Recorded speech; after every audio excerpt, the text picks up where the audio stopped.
മലയാള സിനിമയിലെ ലൈംഗിക ചൂഷണങ്ങളുടെ നടുക്കുന്ന കഥകൾ ഓരോന്നായി പുറത്തു വരികയാണ്. മുഖംമൂടികൾ അഴിഞ്ഞു വീഴുന്നു. നടന്മാരായ മുകേഷ്, ജയസൂര്യ, ബാബുരാജ്, ഇടവേള ബാബു, മണിയൻപിള്ള രാജു, സംവിധായകരായ വി കെ പ്രകാശ്, തുളസിദാസ് തുടങ്ങിയവർക്കെതിരെയാണ് ഇന്ന് പരാതികൾ ഉയർന്നിരിക്കുന്നത്. കൂടുതൽ വനിതകൾ സധൈര്യം അനുഭവങ്ങൾ വിവരിക്കാൻ മുന്നോട്ട് വരുന്നതോടെ സിനിമയിലെ അധികാര ഘടനയ്ക്ക് തന്നെ ഇളക്കം തട്ടുകയാണ്. ഇതൊരു തുടക്കമാകട്ടെ എന്ന പ്രഖ്യാപനത്തോടെ നീതിക്കൊപ്പം പൃഥ്വിരാജ് നിലകൊള്ളുന്നു. ഇന്ന് സൂപ്പർ പ്രൈം ടൈം ചർച്ച ചെയ്യുന്നു. മൂടുപടം അഴിഞ്ഞോ? ചൂഷകർ ഓരോന്നായി പുറത്തേക്കോ?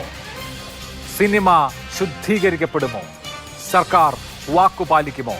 ഈ ചർച്ചയിൽ ഇന്ന് വെളിപ്പെടുത്തൽ നടത്തിയിട്ടുള്ള നടിമാരായ മിനു മുനീറും അമൃതയും പങ്കെടുക്കുന്നു. അതുപോലെ തന്നെ വി കെ പ്രകാശിനെതിരെ വെളിപ്പെടുത്തൽ നടത്തിയ വ്യക്തി, അവരുടെ പേര് വെളിപ്പെടുത്താൻ ആഗ്രഹിക്കുന്നില്ല, പങ്കെടുക്കുന്നു. ഒപ്പം രാഹുൽ മാങ്കൂട്ടത്തിൽ, യൂത്ത് കോൺഗ്രസ് സംസ്ഥാന അധ്യക്ഷൻ, സജി നന്ദിയാട്ട നിർമ്മാതാവ്, ശ്രീമതി ടി ബി മിനി അഭിഭാഷക എന്നിവരും ചർച്ചയിൽ പങ്കെടുക്കുകയാണ്. ആദ്യം മിനു മുനീറിലേക്കാണ്. ശ്രീമതി മിനു മുനീർ, ഇന്ന് നടുക്കുന്ന ചില വെളിപ്പെടുത്തലുകളാണ് താങ്കളുടെ ഭാഗത്തു നിന്നുണ്ടായത്. അതും മലയാള സിനിമയിലെ അറിയപ്പെടുന്ന അമ്മയുടെ ഭാരവാഹികളൊക്കെ ആയിട്ടുള്ള നടന്മാർക്കെതിരെ. ഈ വെളിപ്പെടുത്തലിന് ശേഷം എന്തെങ്കിലും തരത്തിലുള്ള സമ്മർദ്ദമുണ്ടായോ? താങ്കൾക്ക് നേരിട്ട ദുരനുഭവങ്ങൾ വിവരിച്ചു, മാധ്യമങ്ങളുടെ മുമ്പിൽ അത് വെട്ടിത്തുറന്ന് പറഞ്ഞു. അതിനപ്പുറത്തേക്ക് നിയമ നടപടികളിലേക്ക് നീങ്ങുന്നുണ്ടോ? തീർച്ചയായിട്ടും നിയമ നടപടികളിലോട്ട് ഞാൻ നീങ്ങും. നിയമ നടപടികൾ എന്ന് പറയുമ്പോൾ എന്താണ് ഉദ്ദേശിക്കുന്നത്? കാരണം സർക്കാർ ഒരു ഉന്നതതല ഉദ്യോഗസ്ഥരുടെ, പോലീസ് ഉദ്യോഗസ്ഥരുടെ ഒരു ടീമിനെ തന്നെ രൂപീകരിച്ചിട്ടുണ്ട്. പുതുതായി ഉയരുന്ന ആരോപണങ്ങളും മറ്റുമൊക്കെ പരിശോധിക്കാനാണത്. അപ്പോൾ നിയമ നടപടികൾ എന്ന് പറയുമ്പോൾ ഒരു പോലീസ് സ്റ്റേഷനിൽ കംപ്ലൈൻറ്റ് നൽകുകയാണോ, അതോ ഈ പുതിയ അന്വേഷണ സംഘത്തിന് മുൻപിൽ താങ്കളുടെ പരാതി ഡ്രാഫ്റ്റ് ചെയ്ത് അത് നൽകുകയാണോ? എന്താണ് ഉദ്ദേശിക്കുന്നത്? പുതിയ അന്വേഷണ സംഘത്തിൻ്റെ മുമ്പിൽ ഞാൻ ലെറ്റർ ഡ്രാഫ്റ്റ് ചെയ്ത് എന്തൊക്കെയാണ് നടന്നത്, എവിടെ വെച്ചാണ് നടന്നത്, ഏത് ഹോട്ടലിലാണ് എന്ന് കംപ്ലീറ്റ് ആയിട്ടുള്ള വളരെ എക്സ്പ്ലെയിൻ ആയിട്ടുള്ള ലെറ്റർ ഞാൻ അവരെ ഏൽപ്പിക്കാനാണ് ഞാൻ താല്പര്യപ്പെടുന്നത്. യെസ്. അപ്പോൾ താങ്കൾ ഈ വെളിപ്പെടുത്തലുകൾ നടത്തി ദേ ഇങ്ങോട്ട് നോക്കിയേ തുടങ്ങി വൺ വേ ടിക്കറ്റ് വരെയുള്ള സിനിമകളുടെ, താങ്കൾ സഹകരിച്ച സിനിമകളുടെ, മലയാളം സിനിമകളുടെ ലൊക്കേഷനുകളിൽ നടന്നിട്ടുള്ള ഞെട്ടിപ്പിക്കുന്ന കാര്യങ്ങളാണ് പറഞ്ഞിരിക്കുന്നത്. അപ്പോൾ അതിൽ മുകേഷിനെ കുറിച്ച് പറഞ്ഞിരിക്കുന്ന പരാമർശം കുറച്ചുകൂടി ഗൗരവമുള്ളതാണ്. കാരണം അദ്ദേഹം ഒരു പൊതുപ്രവർത്തകനാണ്, 2ാം തവണ ഇപ്പോൾ MLA ആയിരിക്കുകയാണ്, പാർലമെന്റിലേക്ക് മത്സരിച്ചു. നമ്മുടെ സർക്കാർ പുതുതായി രൂപീകരിച്ച, അതായത് ഈ ഹേമ കമ്മിറ്റി റിപ്പോർട്ട് മുന്നോട്ട് വെക്കുന്ന പ്രശ്നങ്ങൾ പരിഹരിക്കാൻ നിയോഗിച്ച ആ നയരൂപീകരണ സമിതിയിൽ അംഗം കൂടിയാണ്. അപ്പോൾ വളരെ പ്രധാനപ്പെട്ട പൊസിഷൻ വഹിക്കുന്ന ഒരു നടനാണ് മുകേഷ്. അപ്പോൾ മുകേഷ് ഇങ്ങനെയൊക്കെ ചെയ്യുമോ, ഇങ്ങനെയൊക്കെ സംസാരിക്കുമോ എന്ന് അത്ഭുതപ്പെടുന്ന ആളുകൾ ഇപ്പോഴുമുണ്ട്. അവരോട് എന്താണ് പറയാനുള്ളത്?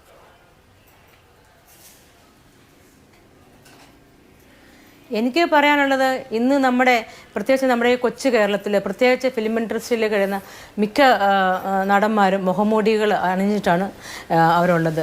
അതുകൊണ്ട് തന്നെയാണ് നമ്മുടെ ഈ മലയാളം ഫിലിം ഇൻഡസ്ട്രിയിൽ ഒരു 10-20 വർഷമായിട്ട് ഈ അമ്മ അസോസിയേഷനിൽ ഒരു പ്രത്യേക ഗ്രൂപ്പ് തന്നെയാണ് അവരിത് ലീഡ് ചെയ്യുന്നത്. ആധിപത്യം കാണിച്ച് മറ്റുള്ളവരെയൊക്കെ അടിമകളാക്കി, മറ്റുള്ളവർക്കൊന്നും ഒരു ചാൻസ് കൊടുക്കാതെ. അപ്പം തീർച്ചയായിട്ടും ഇവർ മാറി പുതിയ ഒരു അസോസിയേഷൻ അമ്മയിൽ വരുവാണെങ്കിൽ നല്ലൊരു മാറ്റം തന്നെ ഉണ്ടാവും. അല്ല, അപ്പോൾ താങ്കളെ സംബന്ധിച്ച് താങ്കൾ അമ്മയുടെ അംഗത്വത്തിന് വേണ്ടി ശ്രമിച്ചപ്പോൾ മുകേഷിന്റെ ഭാഗത്തുനിന്നുണ്ടായ ചില തടസ്സങ്ങൾ പറഞ്ഞു. അതല്ലാതെ ഒരു സിനിമയിൽ റോള് കിട്ടാൻ, ഒരു സിനിമയ്ക്ക് ഓഫർ എന്നുള്ള നിലയിൽ അങ്ങനെ എന്തെങ്കിലും ആവശ്യങ്ങൾ, കോംപ്രമൈസിനുള്ള നിർദ്ദേശങ്ങൾ, ആഗ്രഹ പ്രകടനങ്ങൾ അങ്ങനെ എന്തെങ്കിലും നേരിട്ടിരുന്നോ? തീർച്ചയായിട്ടും അത് തന്നെയായിരുന്നു. കാരണം അഡ്ജസ്റ്റ്മെൻറ്റ് ചെയ്യാൻ റെഡിയാണെങ്കിൽ മാത്രമേ മിനുവിന് സിനിമയിലുള്ളൂ. അതുകൊണ്ട് തന്നെ ഒരുപാട് സിനിമയിൽ നിന്നും എന്നെ റിമൂവ് ചെയ്തു. ആദ്യം എന്നെ വിളിച്ചിട്ടുണ്ട്, ഒരു കുറഞ്ഞത് 5 ലൊക്കേഷനിൽ നിന്ന് ഞാൻ തിരിച്ചു പോന്നിട്ടുണ്ട്. 3 ദിവസം അഭിനയിപ്പിക്കും, അല്ലെങ്കിൽ 2 ദിവസം അഭിനയിപ്പിക്കും. ഈ സമയത്താണ് പ്രൊഡ്യൂസറിൻ്റെ വരവ്. അദ്ദേഹത്തിൻ്റെ റൂമിൽ ചെല്ലാൻ വിളിച്ചിട്ടുണ്ട്. അപ്പം ഞാൻ എന്തിനാ അവരുടെ റൂമിൽ പോകേണ്ട ആവശ്യമില്ല. നമുക്ക് സംസാരിക്കണമെങ്കിൽ ലോബിയിൽ വാ, ഹോട്ടലിൻ്റെ ലോബിയിൽ വന്ന് സംസാരിക്കുക. അത് പറ്റത്തില്ല, എൻ്റെ റൂമിലോട്ട് വരണം. അപ്പം ഞാനത് പോകാതിരുന്നിട്ടുണ്ട്. അപ്പോൾ ആ ദേഷ്യം കൊണ്ട് പിറ്റേ ദിവസം മിനുവിൻ്റെ റോള് പോസ്റ്റ്പോൺ ചെയ്തു. 2 ദിവസം കഴിഞ്ഞിട്ടാണ് മിനുവിൻ്റെ ഷൂട്ടിങ് എന്ന് പറഞ്ഞ് എന്നെ അവിടുന്ന് പലയിടത്തു നിന്നും എന്നെ പറഞ്ഞു വിട്ടിട്ടുണ്ട്. ഈ സഹകരിക്കാത്തതിൻ്റെ പേരിൽ. അതുപോലെ തന്നെ കുറേ സിനിമകളിലൊക്കെ വിളിച്ചിട്ടുമുണ്ട്. അതെ, ഞാൻ ഇപ്പോൾ ഈ ദേ ഇങ്ങോട്ട് നോക്കി എന്ന സിനിമയുടെ ലൊക്കേഷനിൽ വെച്ച് ജയസൂര്യ അപമര്യാദയായി പെരുമാറിയെന്നാണല്ലോ നേരത്തെ പറഞ്ഞത്. അതിനുശേഷം താങ്കൾ അതിൽ താല്പര്യമില്ല എന്ന് പറഞ്ഞു. അതിനുശേഷം എന്തെങ്കിലും തരത്തിലുള്ള കോൺടാക്ട് നിങ്ങൾ തമ്മിലുണ്ടോ? അതിനുശേഷവും സിനിമകളിൽ അഭിനയിച്ചുവല്ലോ. അപ്പോൾ അതുകൊണ്ട് ആ എപ്പിസോഡ് തീർന്നോ, അതോ തുടർന്ന് എന്തെങ്കിലും ബുദ്ധിമുട്ടുകൾ നേരിടുകയോ അതല്ലെങ്കിൽ ഇത് കോംപ്രമൈസ് ചെയ്യുകയോ അങ്ങനെ എന്തെങ്കിലും ചെയ്തിട്ടുണ്ടോ? അതോടെ ആ എപ്പിസോഡ് തീർന്നു. പിന്നെ വേറെ ഒരു സിനിമ വൺ വേ ടിക്കറ്റിലും അദ്ദേഹം ഉണ്ടായിരുന്നു, ജയസൂര്യ. അന്നേരം ചെറിയ കുത്തുവാക്കുകളൊക്കെ ഇരുന്ന് പറഞ്ഞു, നമ്മളെയൊന്നും പിടിക്കില്ലടാ, പുള്ളിക്കാരന് വമ്പൻ ആൾക്കാരെ തിമിംഗലത്തിൻ്റെയൊക്കെ പിടിക്കുള്ളൂ എന്നൊക്കെ പറഞ്ഞ് എന്നെ കുറച്ച് കളിയാക്കുന്നതൊക്കെ ഞാൻ കേട്ടു. അല്ലാതെ പുള്ളിയെ എന്നോട് നേരിട്ടൊന്നും സംസാരിച്ചില്ല അതിനുശേഷം. ഓക്കെ. ഒപ്പം ഈ താങ്കൾ പറഞ്ഞ വളരെ ഗൗരവമുള്ള ഒരു ആരോപണം, ഈ വൺ വേ ടിക്കറ്റ് എന്ന സിനിമ നടക്കുന്ന സമയത്ത് പ്രായപൂർത്തിയാകാത്ത ഒരു പെൺകുട്ടിയും ആ കുട്ടിയുടെ അമ്മയും പീഡിപ്പിക്കപ്പെട്ടു എന്നുള്ളതാണ്. അതും മുറിയിൽ അടച്ചിട്ട്. അത് വളരെ ഭീകരമായിട്ടുള്ള ഒരു അനുഭവമാണ്. അതിനുശേഷം താങ്കളാണ് പൈസ നൽകി അവരെ അവിടെ നിന്ന് അവർക്ക് പോകാനുള്ള വണ്ടിക്കൂലി അടക്കം നൽകിയത് എന്നും പറയുകയുണ്ടായി. അതൊന്ന് വിശദീകരിക്കാമോ? അങ്ങനെ ഒരു അതിക്രമം ആ സിനിമയുടെ ലൊക്കേഷനിൽ വെച്ചിട്ടാണോ സംഭവിച്ചത്? സിനിമാ പ്രവർത്തകർ തന്നെയാണോ അതിൽ കുറ്റക്കാരായിട്ടുള്ള ആളുകൾ? അത് നമുക്ക് സിനിമ, കാരണം ആ അമ്മയും മോളും പറയുകയുണ്ടായി, ഇതുവരെ ഞങ്ങളെ ഡയറക്ടറെ ഒന്ന് പരിചയപ്പെടുത്തിയില്ല. ഡയറക്ടർ ബിപിൻ പ്രഭാകർ ആയിരുന്നു, അദ്ദേഹത്തെ പരിചയപ്പെടുത്തിയിട്ടില്ല. ഞങ്ങൾ ഇന്നുവരെ പൃഥ്വിരാജ് ഈ സിനിമയിലുണ്ടെന്ന് അറിഞ്ഞു. അദ്ദേഹത്തെ പോലും ഞങ്ങൾക്കൊന്ന് കാണണമെന്ന് ആഗ്രഹം, അദ്ദേഹത്തെ പോലും കാണാൻ പറ്റിയിട്ടില്ല. അപ്പം ഞങ്ങൾ പാലക്കാട് ഒരു ഹോട്ടലിലായിരുന്നു. ഈ ഹോട്ടലിൽ ഏതോ ഒരു റൂമിലാണ് ഈ അമ്മയും മോളെയും 2 ആഴ്ചയായിട്ട് അവരവിടെ താമസിപ്പിച്ചുകൊണ്ടിരുന്നത്. ഏതോ ഒരു പ്രൊഡക്ഷൻ കൺട്രോളറാണ് ഈ അമ്മേനെ മോളെ അവിടെ കൊണ്ട് താമസിച്ചത്. എന്നിട്ട് പല ആൾക്കാരെയും ക്യാമറമാനാണ്, ഇത് അസിസ്റ്റന്റ് ഡയറക്ടറാണ് എന്നൊക്കെ പറഞ്ഞ് പരിചയപ്പെടുത്തി. അവർ യഥാർത്ഥ ക്യാമറമാൻ ആയിരുന്നോ അത് അസിസ്റ്റന്റ് ഡയറക്ടർ ആയിരുന്നു എന്ന് പോലും ഇവർക്കറിയില്ല. അങ്ങനെ പല ആൾക്കാർ വന്നും പോയിരുന്നു. ഈ അമ്മയും മോളും വല്ലാതെ കഷ്ടപ്പെട്ടു. അവർക്ക് കറക്റ്റ് ഫുഡ് കിട്ടുമായിരുന്നു എന്ന് പറഞ്ഞു. കറക്റ്റ് ഫുഡ് കിട്ടുമായിരുന്നു. പക്ഷേ അവർക്കിനി എങ്ങനെയെങ്കിലും ഇവിടെ നിന്ന് പോയാൽ മതി, കയ്യിൽ 5 പൈസയില്ലെന്ന് പറഞ്ഞു. അവർ കരഞ്ഞു മടുത്തിട്ടാണോ, അവരുടെ മുഖമൊക്കെ വളരെ വിളറി, അവരെന്തൊക്കെയോ അത് കൂടുതൽ എന്തൊക്കെയോ അവിടെ അനുഭവിച്ചോ എന്നും എനിക്കറിയില്ല. എന്തൊക്കെയോ പറയാൻ പോകുന്നത്. വളരെ വളരെ വിഷമിച്ച അമ്മയുടെ മുഖം, വളരെ മെലിഞ്ഞ ഒരു അമ്മ. അമ്മയ്ക്ക് എന്തൊക്കെയോ പറയാൻ മനസ്സ് വെമ്പുന്ന പോലെ എനിക്കന്ന് തോന്നിയായിരുന്നു. സിനിമയുടെ സംവിധായകനും നിർമ്മാതാവിനും അതിൽ അഭിനയിച്ച ആളുകൾക്കൊന്നും സിനിമയിൽ അഭിനയിപ്പിക്കാമെന്ന് പറഞ്ഞ് മോഹിപ്പിച്ച് ഇങ്ങനെ ഒരു ഗ്യാങ് കൊണ്ടുവരികയാണ്. അല്ലാതെ സിനിമയുമായി ബന്ധമുള്ള ആളുകൾക്ക് അത് അറിയില്ല. സിനിമയിൽ അഭിനയിപ്പിക്കാം എന്ന് മോഹിപ്പിച്ച് കൊണ്ടുവരികയാണ്.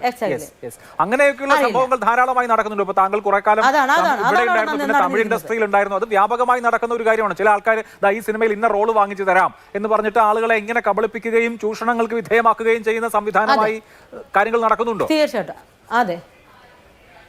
ഇപ്പോൾ താങ്കളുടെ വെളിപ്പെടുത്തലിന് ശേഷം ഇങ്ങനത്തെ കാര്യം തന്നെയാണ് എല്ലായിടത്തും നടക്കുന്നത്. യെസ്, താങ്കളുടെ വെളിപ്പെടുത്തലിന് ശേഷം മണിയമ്പിള്ള രാജു പ്രതികരിച്ചിരുന്നു. ബാക്കി ആരും അങ്ങനെ കാര്യമായി പ്രതികരിച്ചിട്ടില്ല. മുകേഷോ ജയസൂര്യയോ ഇടവേള ബാബുവോ പ്രതികരിച്ചിട്ടില്ല. മണിയമ്പിള്ള രാജു പ്രതികരിച്ചിരുന്നു. അദ്ദേഹം ഈ ആരോപണങ്ങളെ തള്ളിക്കളയുകയാണ്. എന്ന് മാത്രമല്ല, ഇനി ഇതുപോലെയുള്ള കാര്യങ്ങളൊക്കെ വരും എന്നാണ് അദ്ദേഹം പറഞ്ഞത്. എന്ന് പറഞ്ഞാൽ ഈ ആരോപണത്തെ നിസ്സാരവൽക്കരിക്കുകയാണ്. അതെ, കാരണം പുള്ളിക്കാരൻ എന്നെ വെർബൽ അബ്യൂസ് ആയിരുന്നു, സെക്ഷൽ റിലേഷൻഷിപ്പിനെ പറ്റി അപേക്ഷിക്കുകയായിരുന്നു, റിക്വസ്റ്റ് ആയിരുന്നു. It was A request. അല്ലാതെ പുള്ളി എന്നെ ഫിസിക്കലായിട്ട് അബ്യൂസ് ചെയ്തില്ല. അപ്പോൾ അതിൻ്റെ ഒരു ധൈര്യം കാണുമായിരിക്കും. ഞാൻ എന്തൊക്കെയാലും അവളൊന്നും തൊട്ടിട്ടൊന്നും ഇല്ലല്ലോ, പിന്നെ എനിക്ക് സംസാരിക്കുന്നത് എന്താ കുഴപ്പം. പക്ഷേ പുള്ളിക്കാരൻ പറയുന്ന അലിഗേഷൻസ്, പുള്ളിയുടെ സ്റ്റേറ്റ്മെൻറ്റ്സ് ഒന്നും ശരി, അതിന് യാതൊരു പ്രസക്തിയില്ല. ആൾക്കാരിങ്ങനെ പലതും പറയും. കാരണം അന്ന് തന്നെ ഞാൻ എൻ്റെ അടുത്ത് കുറേ കലണ്ടറിൻ്റെ മൂവി വെച്ച് എൻ്റെ അടുത്ത് മിസ്ബിഹേവ് ചെയ്തു അദ്ദേഹം. അതിനുശേഷം ഞാൻ കലണ്ടർ മൂവിയുടെ സമയത്താണല്ലേ ഈ മണിയമ്പിള്ള രാജുവിന്റെ താങ്കൾ ആരോപിക്കുന്ന ഇൻസിഡന്റ് ഉണ്ടാവുന്നത്? അതെ, കലണ്ടറിന്റെ പ്രൊഡ്യൂസർ സജി നന്ദിയാൻ സാറായിരുന്നു. ആ ഒരു ലൊക്കേഷനിലാണ് എൻ്റെ അടുത്ത് ഇങ്ങനെ സംഭവം നടന്നത്. എന്നിട്ട് ഈ അന്നത്തെ മേക്കപ്പ് ആർട്ടിസ്റ്റിനെ അതിൻ്റെ പുറകെയായിരുന്നു എന്നൊക്കെ അറിഞ്ഞു ഇദ്ദേഹം, മണിയമ്പിള്ള രാജു ചേട്ടന്. എന്നൊക്കെ അവിടെ ഉള്ളവർ പറയായിരുന്നു. മിനു പോയത് രക്ഷപ്പെട്ടു, മിനു പോയി കഴിഞ്ഞ ശേഷം ഇദ്ദേഹം ആ മേക്കപ്പ് ആർട്ടിസ്റ്റിന്റെ പുറകെയായിരുന്നു എന്നൊക്കെ. അല്ല, ഇപ്പോൾ ഇതിൻ്റെ ഒരു പ്രശ്നം എന്താ വെച്ചാൽ, നമ്മളൊക്കെ അല്ലെങ്കിൽ പൊതുസമൂഹത്തിലുള്ള ആളുകളൊക്കെ ഇവരെ വലിയ ആദരവോടും ബഹുമാനത്തോടും ഒക്കെ കാണുന്ന ആളുകളാണ് സമൂഹത്തിലുള്ള ആളുകൾക്ക്. പക്ഷേ ഈ ഇപ്പോൾ വലിയ നടന്മാർ, ഇപ്പോൾ ജയസൂര്യ അല്ലെങ്കിൽ ഇവരൊക്കെ പേഴ്സണലി അല്ലെങ്കിൽ അവരുടെ വ്യക്തിപരമായ സ്പേസിൽ ഇങ്ങനെയൊക്കെയാണ് എന്നാണോ? ഇതിപ്പോൾ താങ്കൾ ആരോപണം ഉന്നയിക്കുന്ന അവരുടെ ഭാഗം കേട്ടിട്ടില്ല, എന്നാലും താങ്കളുടെ അനുഭവം എന്താണെന്ന് ഞാൻ ചോദിക്കുകയാണ്. എനിക്ക് വളരെ ബിറ്ററായിട്ടുള്ള ഒരു എക്സ്പീരിയൻസ് ആണ്. ഞാൻ അൺഎക്സ്പെക്റ്റഡ് ആയിട്ടുള്ള കാര്യങ്ങളാണ് ഉണ്ടായത്. ഇതൊരിക്കലും നടക്കാൻ പാടില്ല. ഇവരെല്ലാവരും ചുമ്മാ ഇവർ 4 പേരുമാണല്ലോ ഈ അമ്മയുടെ അസോസിയേഷനിലെ ഭാരവാഹികൾ. അപ്പോൾ അതുകൊണ്ട് എനിക്കന്ന് ആദ്യമേ ഞാൻ ഫിലിമിൽ ആദ്യമായതുകൊണ്ട് ഫസ്റ്റ് ടൈം അതുകൊണ്ട് ഇവരാണ് എക്സിക്യൂട്ടീവ് കമ്മിറ്റീസ് എന്ന് എനിക്ക് അറിയത്തില്ലായിരുന്നു, കമ്മിറ്റി മെമ്പേഴ്സ്. ഞാനിങ്ങനെ പറഞ്ഞു പറ്റില്ല, നോ സോറി എന്നൊക്കെ പറഞ്ഞു. അത് കഴിഞ്ഞിട്ടാണ് ഇവരെന്തിനാണ് ഇത്രയും വലിയ സ്വാതന്ത്ര്യം എടുത്തതെന്ന് പിന്നീടാണ് മനസ്സിലായത്. ഇവരാണ് അമ്മയിലെ എക്സിക്യൂട്ടീവ് കമ്മിറ്റി മെമ്പേഴ്സ് ഞാൻ തിരിച്ചറിഞ്ഞത്. അപ്പൊ തീർച്ചയായിട്ടും അവരതിന്റെ ഫ്രീഡം എടുത്തു എൻ്റെ അടുത്ത്. പരാതി കൊടുത്തിരിക്കുന്നത് അല്ലെങ്കിൽ പരാതി കൊടുക്കാൻ പ്രത്യേക പോകുന്നത് ആർക്കെതിരെയാണ്? പരാതി ഇപ്പൊ ഫിസിക്കലി അബ്യൂസ് ചെയ്തു എന്ന് പരാതിയുള്ള ആളുകൾക്കെതിരെ മാത്രമാണോ അതോ ഈ 4 പേർക്കെതിരെയും പരാതി ഉണ്ടോ? 4 പേരല്ല, അതിനകത്ത് വേറൊരു അഡ്വക്കേറ്റ് ചന്ദ്രശേഖരനുണ്ട്, ഒരു പ്രൊഡക്ഷൻ കൺട്രോളർ ഉണ്ട്, 2 പേരുണ്ട് പ്രൊഡക്ഷൻ. 4, 3, 7 പേരെ കുറിച്ച്. കാരണം ഫിസിക്കൽ ആൻഡ് വെർബൽ രണ്ടും അബ്യൂസ് തന്നെയല്ലേ. അതെ. ഈ അഡ്വക്കേറ്റ് വി എസ് ചന്ദ്രശേഖരൻ അദ്ദേഹം കോൺഗ്രസിന്റെ ഒക്കെ നേതാവായിട്ടുള്ള അഭിഭാഷക സംഘടനയുടെ നേതാവായിട്ടുള്ള ഒരാളാണ്. അദ്ദേഹം സിനിമയുമായിട്ട് എന്താണ് ബന്ധം? അദ്ദേഹം ഒരു സിനിമ പിടിച്ചായിരുന്നു, കുട്ടിക്കാനത്തായിരുന്നു അതിന്റെ ഷൂട്ടിംഗ് ഒക്കെ. അതിന്റെ കോ പ്രൊഡ്യൂസർ ആയിരുന്നു അന്ന് പുള്ളിക്കാരൻ, അഡ്വക്കേറ്റ് ചന്ദ്രശേഖരൻ. അപ്പോൾ അതിന്റെ ഒരു കോ പ്രൊഡ്യൂസർ ആയിട്ടായിരുന്നു ഞാൻ. അപ്പം ഞാനാണ് ഈ പ്രീ പ്രൊഡക്ഷന് വേണ്ടി. പറഞ്ഞോളൂ. Yes sir. അപ്പോൾ ഞാൻ ഈ പ്രീ പ്രൊഡക്ഷന് വേണ്ടി ഞാൻ കുട്ടിക്കാനത്ത് എൻ്റെ കാറിൽ ഞാൻ തന്നെ വണ്ടി ഓടിച്ച് പെട്രോളും മുടക്കി ഇവർക്ക് വേണ്ടി ഒത്തിരി എഫേർട്ട് ഇട്ട് ഈ ലൊക്കേഷനൊക്കെ കാണാൻ പോവുകയൊക്കെ ചെയ്തു. എന്നിട്ട് അവിടെ 3 ദിവസം അവിടെ ഷൂട്ടിംഗ് നടന്നു. അതിനകത്ത് കലാഭവൻ മണിച്ചേട്ടൻ്റെ ഭാര്യയായിട്ടായിരുന്നു എൻ്റെ റോള്. അപ്പോൾ 3 ദിവസം കഴിഞ്ഞ് വന്നപ്പോഴത്തേക്ക് ഇദ്ദേഹം പറഞ്ഞു, അതെ നമ്മുടെ മെയിൻ പ്രൊഡ്യൂസർ ദുബായിൽ നിന്ന് വന്നിട്ടുണ്ട്, ഞാനൊന്ന് ഇൻട്രൊഡ്യൂസ് ചെയ്യാം, നമുക്ക് ആ ബോൾഗാട്ടിയിൽ ഒരു ലൊക്കേഷനോടെ നോക്കാമെന്ന് പറഞ്ഞു. പിന്നെന്താ നോക്കാമല്ലോ എന്ന് പറഞ്ഞു. ഞാൻ അദ്ദേഹത്തിനോട് പോയി. അദ്ദേഹം ഒരു അഡ്വക്കേറ്റും കണ്ടാണല്ലോ, നമുക്ക് അങ്ങനെ പേടിക്കേണ്ട ആവശ്യമില്ല. പക്ഷേ അവിടെ ചെന്ന് ഈ പ്രൊഡ്യൂസറിനെ പരിചയപ്പെടുത്തി കഴിഞ്ഞിട്ട് എന്നോടൊരു അക്ഷരം പോലും മിണ്ടാതെ അദ്ദേഹം അവിടുന്ന് മുങ്ങിക്കളഞ്ഞു. എന്നിട്ട് ഞാൻ അവിടെ വെറുതെ കുത്തിരിക്കും. ഇദ്ദേഹം തിരിച്ചു വരുന്നു നോക്കി അവിടെ ഇരുന്നു. പക്ഷേ കുട്ടികൾ സ്കൂളിൽ നിന്ന് വരേണ്ട സമയമായതുകൊണ്ട് ഞാൻ ഈ പ്രൊഡ്യൂസർ പറഞ്ഞു, സാറേ ഞാൻ പോയിക്കോട്ടെ, പുള്ളിക്കാരൻ പറയുമ്പോൾ ഞാൻ പോയെന്ന് പറഞ്ഞില്ല, മക്കളിപ്പോൾ വരും സ്കൂളിൽ നിന്ന്. അന്നേരം അപ്പോൾ പുള്ളി പെട്ടെന്ന് ചാടിയിട്ട് അയ്യോ അങ്ങനെ പോകില്ലേ, ഞാൻ കുറേ ഡ്രിങ്ക്സ് കൊണ്ടുവന്നിട്ടുണ്ട്, മിന്നുവിൻ്റെ ബ്രാൻഡ് ഏതാ? ഞാൻ സത്യത്തിൽ ഞാൻ ഇന്നൊരു ഡ്രിങ്ക്സ് കഴിച്ചിട്ടില്ല. അപ്പോൾ പറയാം ബ്രാൻഡ് ഏതാണ്, എനിക്ക് ബ്രാൻഡുകളുടെ പേര് പോലും അറിയത്തില്ലാത്ത ഞാൻ. അതെന്നിട്ട് പറഞ്ഞു ഫുഡ് ഓർഡർ ചെയ്യട്ടെ, ഇപ്പോൾ ഫുഡ്. ഞാൻ പറഞ്ഞില്ല സാറേ, ഞാൻ ജസ്റ്റ് അദ്ദേഹത്തിൻ്റെ കൂടെ വന്നതാണ് സാറിനെ ജസ്റ്റ് ഒന്ന് പരിചയപ്പെടാനും അതിനെ ലൊക്കേഷൻ കാണാനൊക്കെ. ഞാൻ നോക്കട്ടെ സാർ. അല്ലേ അങ്ങനെ പോലെ അദ്ദേഹം എന്നെ കയറി ഇങ്ങനെ ചുറ്റി ഇങ്ങനെ വളഞ്ഞു പിടിച്ചപ്പോൾ ഞാൻ പറയും കൈ പതുക്കെ എടുത്ത്, സാർ പ്ലീസ് അങ്ങനെ സാർ എന്നെ മിസ്അണ്ടർസ്റ്റാൻഡ് ചെയ്താ, അങ്ങനെയല്ല പ്ലീസ് ഞാൻ പോക്കട്ടെ സാറേ. അല്ലല്ലോ അങ്ങനെയല്ലല്ലോ പറഞ്ഞത്, മിനു എൻ്റെ കൂടെ ഡ്രിങ്ക്സ് അടിക്കാൻ കൂടും, പിന്നെ മിനു എല്ലാ കമ്പനിയും തരുമെന്നാണല്ലോ അദ്ദേഹം പറഞ്ഞേ. ഞാൻ പറഞ്ഞു അയ്യോ എനിക്ക് അറിവില്ലാത്ത സംഭവമാണ്, എനിക്കതറിയില്ല, ഞാൻ വളരെ ഇതായിട്ടാണ്, ഞാൻ ഇന്നസെൻ്റായിട്ട് സാറിനെ പരിചയപ്പെടുന്നു. Just you are from Dubai, even I was also in Dubai, I was working in Karama. അപ്പം ഇതൊന്നും പരിചയപ്പെടാതെ അത് കൂടുതൽ ഞാനൊന്നും ആഗ്രഹിച്ചിട്ടുമില്ല, ഞാൻ പറഞ്ഞിട്ടില്ല, എനിക്ക് അറിയത്തില്ല സാർ പ്ലീസ് ഞാൻ പോട്ടെ എന്ന് പറഞ്ഞപ്പോൾ ഇമ്മീഡിയറ്റ്ലി ഹീ അപ്പോളജൈസ്ഡ്. അയ്യോ സോറി ഐ മിസ്അണ്ടർസ്റ്റുഡ്. അപ്പോൾ അദ്ദേഹം ഈ പറഞ്ഞ അഡ്വക്കേറ്റ് അങ്ങനല്ല പറഞ്ഞത്. അദ്ദേഹം എന്നെ ശരിക്കും ഒരു കൂട്ടിക്കൊടുപ്പാണ് അവിടെ നടത്തിയത്. എന്നെ കൊണ്ട് ഇദ്ദേഹത്തിന് കൊണ്ടിട്ടിട്ട് അവിടെ നിന്ന് മുങ്ങിക്കളയുന്നതാണോ മാന്യത? അങ്ങനെ ചെയ്തു. എന്നിട്ട് ആ സിനിമയെ തന്നെ റിമൂവ് ചെയ്തു. ശരി, നമുക്ക് മറ്റ് അതിഥികളിലേക്ക് കൂടി ഒരു റൗണ്ട് പോയി വരേണ്ടതുണ്ട്. അതിനുശേഷം ഞാൻ വീണ്ടും മെനുവിലേക്ക് വരാം. ശ്രീ സജി നന്ദിയാട്ട്, ഇവിടെ ഇപ്പോൾ സിനിമയിലെ സ്ത്രീകൾ ഓരോരുത്തരായി വന്ന് അവരുടെ അനുഭവങ്ങൾ വിവരിച്ചുകൊണ്ടിരിക്കുകയാണ്. കഷ്ടമാണ് അത് കേൾക്കാൻ. പിന്നെ അത് സംബന്ധിച്ച് വിധി പ്രസ്താവമൊന്നും ഇപ്പോൾ നടത്തുന്നില്ല. കാരണം ആരോപണ വിധേയരെയും കേൾക്കണമല്ലോ. ആരോപണ വിധേയരിൽ ചിലർ ബാബുരാജിനെ പോലെ അല്ലെങ്കിൽ തുളസിദാസിനെ പോലെ ചില ആളുകൾ അവരുടെ വേർഷൻ പറഞ്ഞിട്ടുണ്ട്. എന്തായാലും ഇവിടെ കേസ് വരികയാണ്. ഈ സംസാരിച്ച അഭിനേത്രി പരാതി കൊടുക്കുന്നുണ്ട്. അവർ കേസുമായി മുന്നോട്ട് പോകുമെന്ന് വ്യക്തമാക്കി കഴിഞ്ഞു. ഇതിൽ ഒരു കാര്യം, ഒരു ഇൻസിഡന്റ് സംഭവിച്ചിരിക്കുന്നത് താങ്കൾ പ്രൊഡ്യൂസ് ചെയ്ത കലണ്ടർ എന്ന സിനിമയുടെ ലൊക്കേഷനിലാണ് താനും. നമ്മൾ പ്രതീക്ഷിക്കേണ്ടത് ഇനി അടുത്ത ദിവസങ്ങളിൽ എല്ലാ ദുരനുഭവവും നേരിട്ട ആളുകളും രംഗത്ത് വന്ന് അവരുടെ അനുഭവം പറയുമെന്നാണോ?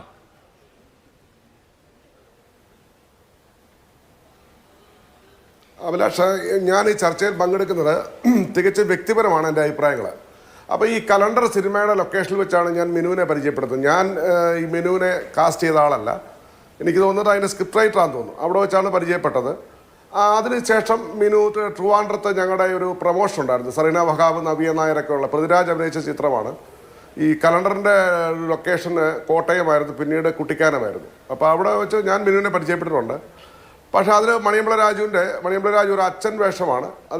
അതിൽ ഈ കൊച്ചമ്മ എന്ന് പറഞ്ഞാൽ ഈ അച്ഛന്മാരുടെ ഭാര്യമാരെ കൊച്ചമ്മ എന്നാണ് വിളിക്കുക. കൊച്ചമ്മ വേഷമാണ് ചെയ്തത്. നല്ലതായിട്ട് അഭിനയിക്കുകയും ചെയ്തിട്ടുണ്ട് മിനു ഒരു സ്പോർട്സ് താരമായിരുന്നു. പിന്നീട് മിനു എന്നോട് എൻ്റെ ഫ്രണ്ടായപ്പം എന്നോട് പല കാര്യങ്ങളും പ്രത്യേകിച്ച് കൊറോണ സമയത്ത് ആണ് കൂടുതൽ സമയം കിട്ടിയപ്പോൾ എല്ലാ പഴയ ആൾക്കാരെയൊക്കെ വിളിച്ച് കൂടെ മിനു പല കാര്യങ്ങളും പറഞ്ഞിട്ടുണ്ട്. മിനു ആരാണ് എന്താണ്. അപ്പോൾ മിനു നല്ലൊരു കുടുംബത്തിൽ ജനിച്ച ആളാണ്. ഇംഗ്ലീഷ് മീഡിയം സ്കൂളിലൊക്കെ പഠിച്ച് നല്ല സ്റ്റാൻഡേർഡുള്ള രീതിയിലൊക്കെ വന്ന ഒരാളാണ് മിനു. എനിക്ക് വന്നത് ആ സമയത്ത് എന്തോ ഇത്രയും അഗാധമായി പറഞ്ഞിട്ടില്ല, ആരാന്ന് വളരെ വ്യക്തമായി പറഞ്ഞിട്ടുമില്ല. പക്ഷേ ചെറിയ ചെറിയ ദുരനുഭവങ്ങളുണ്ട്. അതുകൊണ്ടാണ് ഈ ഫീൽഡിൽ നിന്ന് പയ്യെ പയ്യെ മാറുന്നതെന്ന് പറഞ്ഞിട്ടുണ്ട്. പിന്നീട് മിനുവായിട്ട് ഞാനിപ്പോൾ ബന്ധപ്പെട്ടിട്ട് ഞങ്ങളത് സംസാരിച്ചിരിക്കുന്നത് കുറേ നാളുകളായി തോന്നുന്നു. അപ്പോൾ ഇതിൽ ബിനു പരാതി കൊടുക്കുമെന്നാണ് പറഞ്ഞിരിക്കുന്നത്. കഴിഞ്ഞ ഒരു ചർച്ചയിൽ ബിനു പറയുന്നത് കേട്ടു, ചർച്ച ഞാൻ പരാതി കൊടുക്കുന്നു. പക്ഷേ പരാതി കൊടുക്കട്ടെ, തെളിവുകൾ സഹിതം അത് തെളിയിക്കപ്പെടുകയും വേണം. നമ്മൾ ആരോപണം ഇപ്പം മഞ്ജു ഇപ്പോൾ നിങ്ങളെടുത്ത അഭിലാഷ് എടുത്തൊരു തീരുമാനം പോലെ ഇന്നത്തെ പ്രതിപക്ഷ നേതാവ് ശ്രീ വി ഡി സതീശൻ്റെ പത്രസമ്മേളനവും മലയാളത്തിലെ ഏറ്റവും നല്ല ഡീസൻറ്റ് എന്ന് പറഞ്ഞാൽ എല്ലാ കറ തീർന്ന ഒരു വ്യക്തിത്വമാണ് പൃഥ്വിരാജ്. പൃഥ്വിരാജിനെ പോലെയൊക്കെയുള്ള ആൾക്കാരുടെ പത്രസമ്മേളനത്തിൻ്റെ ഒരു എസൻസ്, ഒരു നറേഷൻ എന്താണ്, ആരോപണ വിധേയരായിട്ടുള്ളവർ അവർക്കെതിരായുള്ള തെളിവുകളുമായി വന്ന് പരാതി കൊടുത്താൽ തെളിയിക്കപ്പെടട്ടെ എന്നുള്ളതാണ്. അത് മലയാള സിനിമയിൽ ഇപ്പോൾ പലരും സിനിമാക്കാരായിട്ട്, ഇപ്പോൾ അഭിലാഷ് ആദ്യം മിനുവിനുള്ള ചർച്ചയിൽ പറഞ്ഞൊരു കാര്യം എനിക്ക് വളരെ ഇഷ്ടപ്പെട്ടു. കാരണം എന്താ, സിനിമ എന്ന് പറഞ്ഞ ലോകത്തേക്ക് ഒത്തിരി പേര് ഞങ്ങൾ സിനിമാക്കാരാന്ന് പറഞ്ഞുകൊണ്ട് കാസ്റ്റിംഗ് കോൾ നടത്തുന്നുണ്ട്, കാസ്റ്റിംഗ് കൗച്ച് നടത്തുന്നുണ്ട്. ഇതൊക്കെ ഇതിൻ്റെ എല്ലാം പാപം പേരേണ്ടത് സിനിമയാണ്, മലയാള സിനിമയാണ്. അത് വളരെ കഷ്ടമാണ്. കാരണം സിനിമയിൽ ഇപ്പോൾ ചന്ദ്രശേഖർ എന്ന് പറഞ്ഞ ആളെക്കുറിച്ച് ബിനു പറഞ്ഞു, അങ്ങനെ ഒരു മെമ്പർഷിപ്പ് പോലും അവിടെ ഇല്ല. കാരണം അദ്ദേഹം സിനിമയിൽ അംഗമല്ല. എക്സിക്യൂട്ടീവ് പ്രൊഡ്യൂസർ എന്ന് പറഞ്ഞാൽ പ്രൊഡ്യൂസറുടെ കൂടെ പണം മുടക്കുവാൻ വേണ്ടി സൈഡിൽ നിൽക്കുന്ന ആൾക്കാരാണ്. അവരെ ഞങ്ങൾക്ക് അറിയില്ല. അപ്പോൾ ഇങ്ങനെയുള്ള ആൾക്കാരാണ് ഈ സിനിമയ്ക്ക് പാപഭാരം ഉണ്ടാക്കുന്നത്. സിനിമയ്ക്കകത്തുള്ള ചില ആൾക്കാർ ഇത്തരക്കാരുണ്ട്, ഈ പ്രൊഡക്ഷൻ ഭാഗത്ത് പ്രവർത്തിക്കുന്നവരുണ്ട്. സിനിമയാണെന്ന് പറഞ്ഞുകൊണ്ട്, സിനിമയിൽ അഭിനയിപ്പിക്കാമെന്ന് പറഞ്ഞുകൊണ്ട് സിനിമയായി യാതൊരു പുലബന്ധവും ഇല്ലാതെ ഇങ്ങനെയുള്ള ശാരീരിക ചൂഷണം നടത്തുന്നവരുണ്ട്, സാമ്പത്തിക ചൂഷണം നടത്തുന്നവരുണ്ട്. ഇത്തരത്തിലുള്ള ഒത്തിരി പുഴുക്കുത്തുകളുണ്ട്. എല്ലാവരും നിയമത്തിന് മുമ്പിൽ വരണം, തെളിയിക്കപ്പെടുകയും വേണം. ആരോപിക്കുന്ന സംഭവം ഇപ്പം മിനു പറയുന്ന കാര്യങ്ങൾ നമുക്ക് കേൾക്കുമ്പോൾ നമുക്ക് ഏകദേശം മിനു പറയുന്ന ഒരു വിശ്വാസം നമുക്ക് വരുന്നുണ്ട്. പക്ഷേ നമുക്ക് മാത്രം വിശ്വാസം വന്നാൽ പോരാ. ഇപ്പൊ നീതി നടപ്പായി എന്ന് ബോധ്യം വന്നാൽ, നീതി നടപ്പായാൽ മാത്രം പോരാ, നടപ്പായി എന്ന് ബോധ്യം കൂടെ സമൂഹത്തിന് വരണം. ഇപ്പൊ മലയാള സിനിമയാക്കിയത് ഇവിടുത്തെ പൊതുസമൂഹമാണ്, ഇവിടുത്തെ പ്രേക്ഷകരാണ്. അവരെ കഷ്ടപ്പെട്ട പണം മുടക്കിയാണ് അവർ തിയേറ്ററിലേക്ക് ചെന്നത്. അവർ വീട്ടിലിരുന്ന് സിനിമ കാണുന്ന OTT പ്ലാറ്റ്ഫോമിൽ അവരെ ഫീസ് അടച്ചുവിട്ടാ. അപ്പൊ തീർച്ചയായിട്ടും സിനിമാ ലോകത്തിന് മലയാളികളോടും സമൂഹത്തോടും പ്രതിബദ്ധതയുണ്ട്. ഇത്തരത്തിലുള്ള പല പല കാര്യങ്ങൾ വരുമ്പോൾ അത് ശുദ്ധീകരിക്കണം. ഞാൻ ഒരു കാര്യം പറയാം, എത്ര പ്രശ്നം വന്നാലും നമ്മുടെ സമൂഹത്തിൽ എവിടെയും പൂർണ്ണമായി ശുദ്ധീകരിക്കപ്പെടത്തില്ല. സിനിമാ മേഖലയിൽ പൂർണ്ണമായി ശുദ്ധീകരിക്കപ്പെടത്തില്ല. പക്ഷെ നമ്മളിവിടെ ഈ അടുത്ത നാളിൽ ഏറ്റവും കൂടുതൽ ചർച്ച ചെയ്തത് എന്താണ്, മലയാള സിനിമയിൽ ലഹരിയാണ്. മലയാള സിനിമയിൽ മാത്രമല്ല ലഹരി,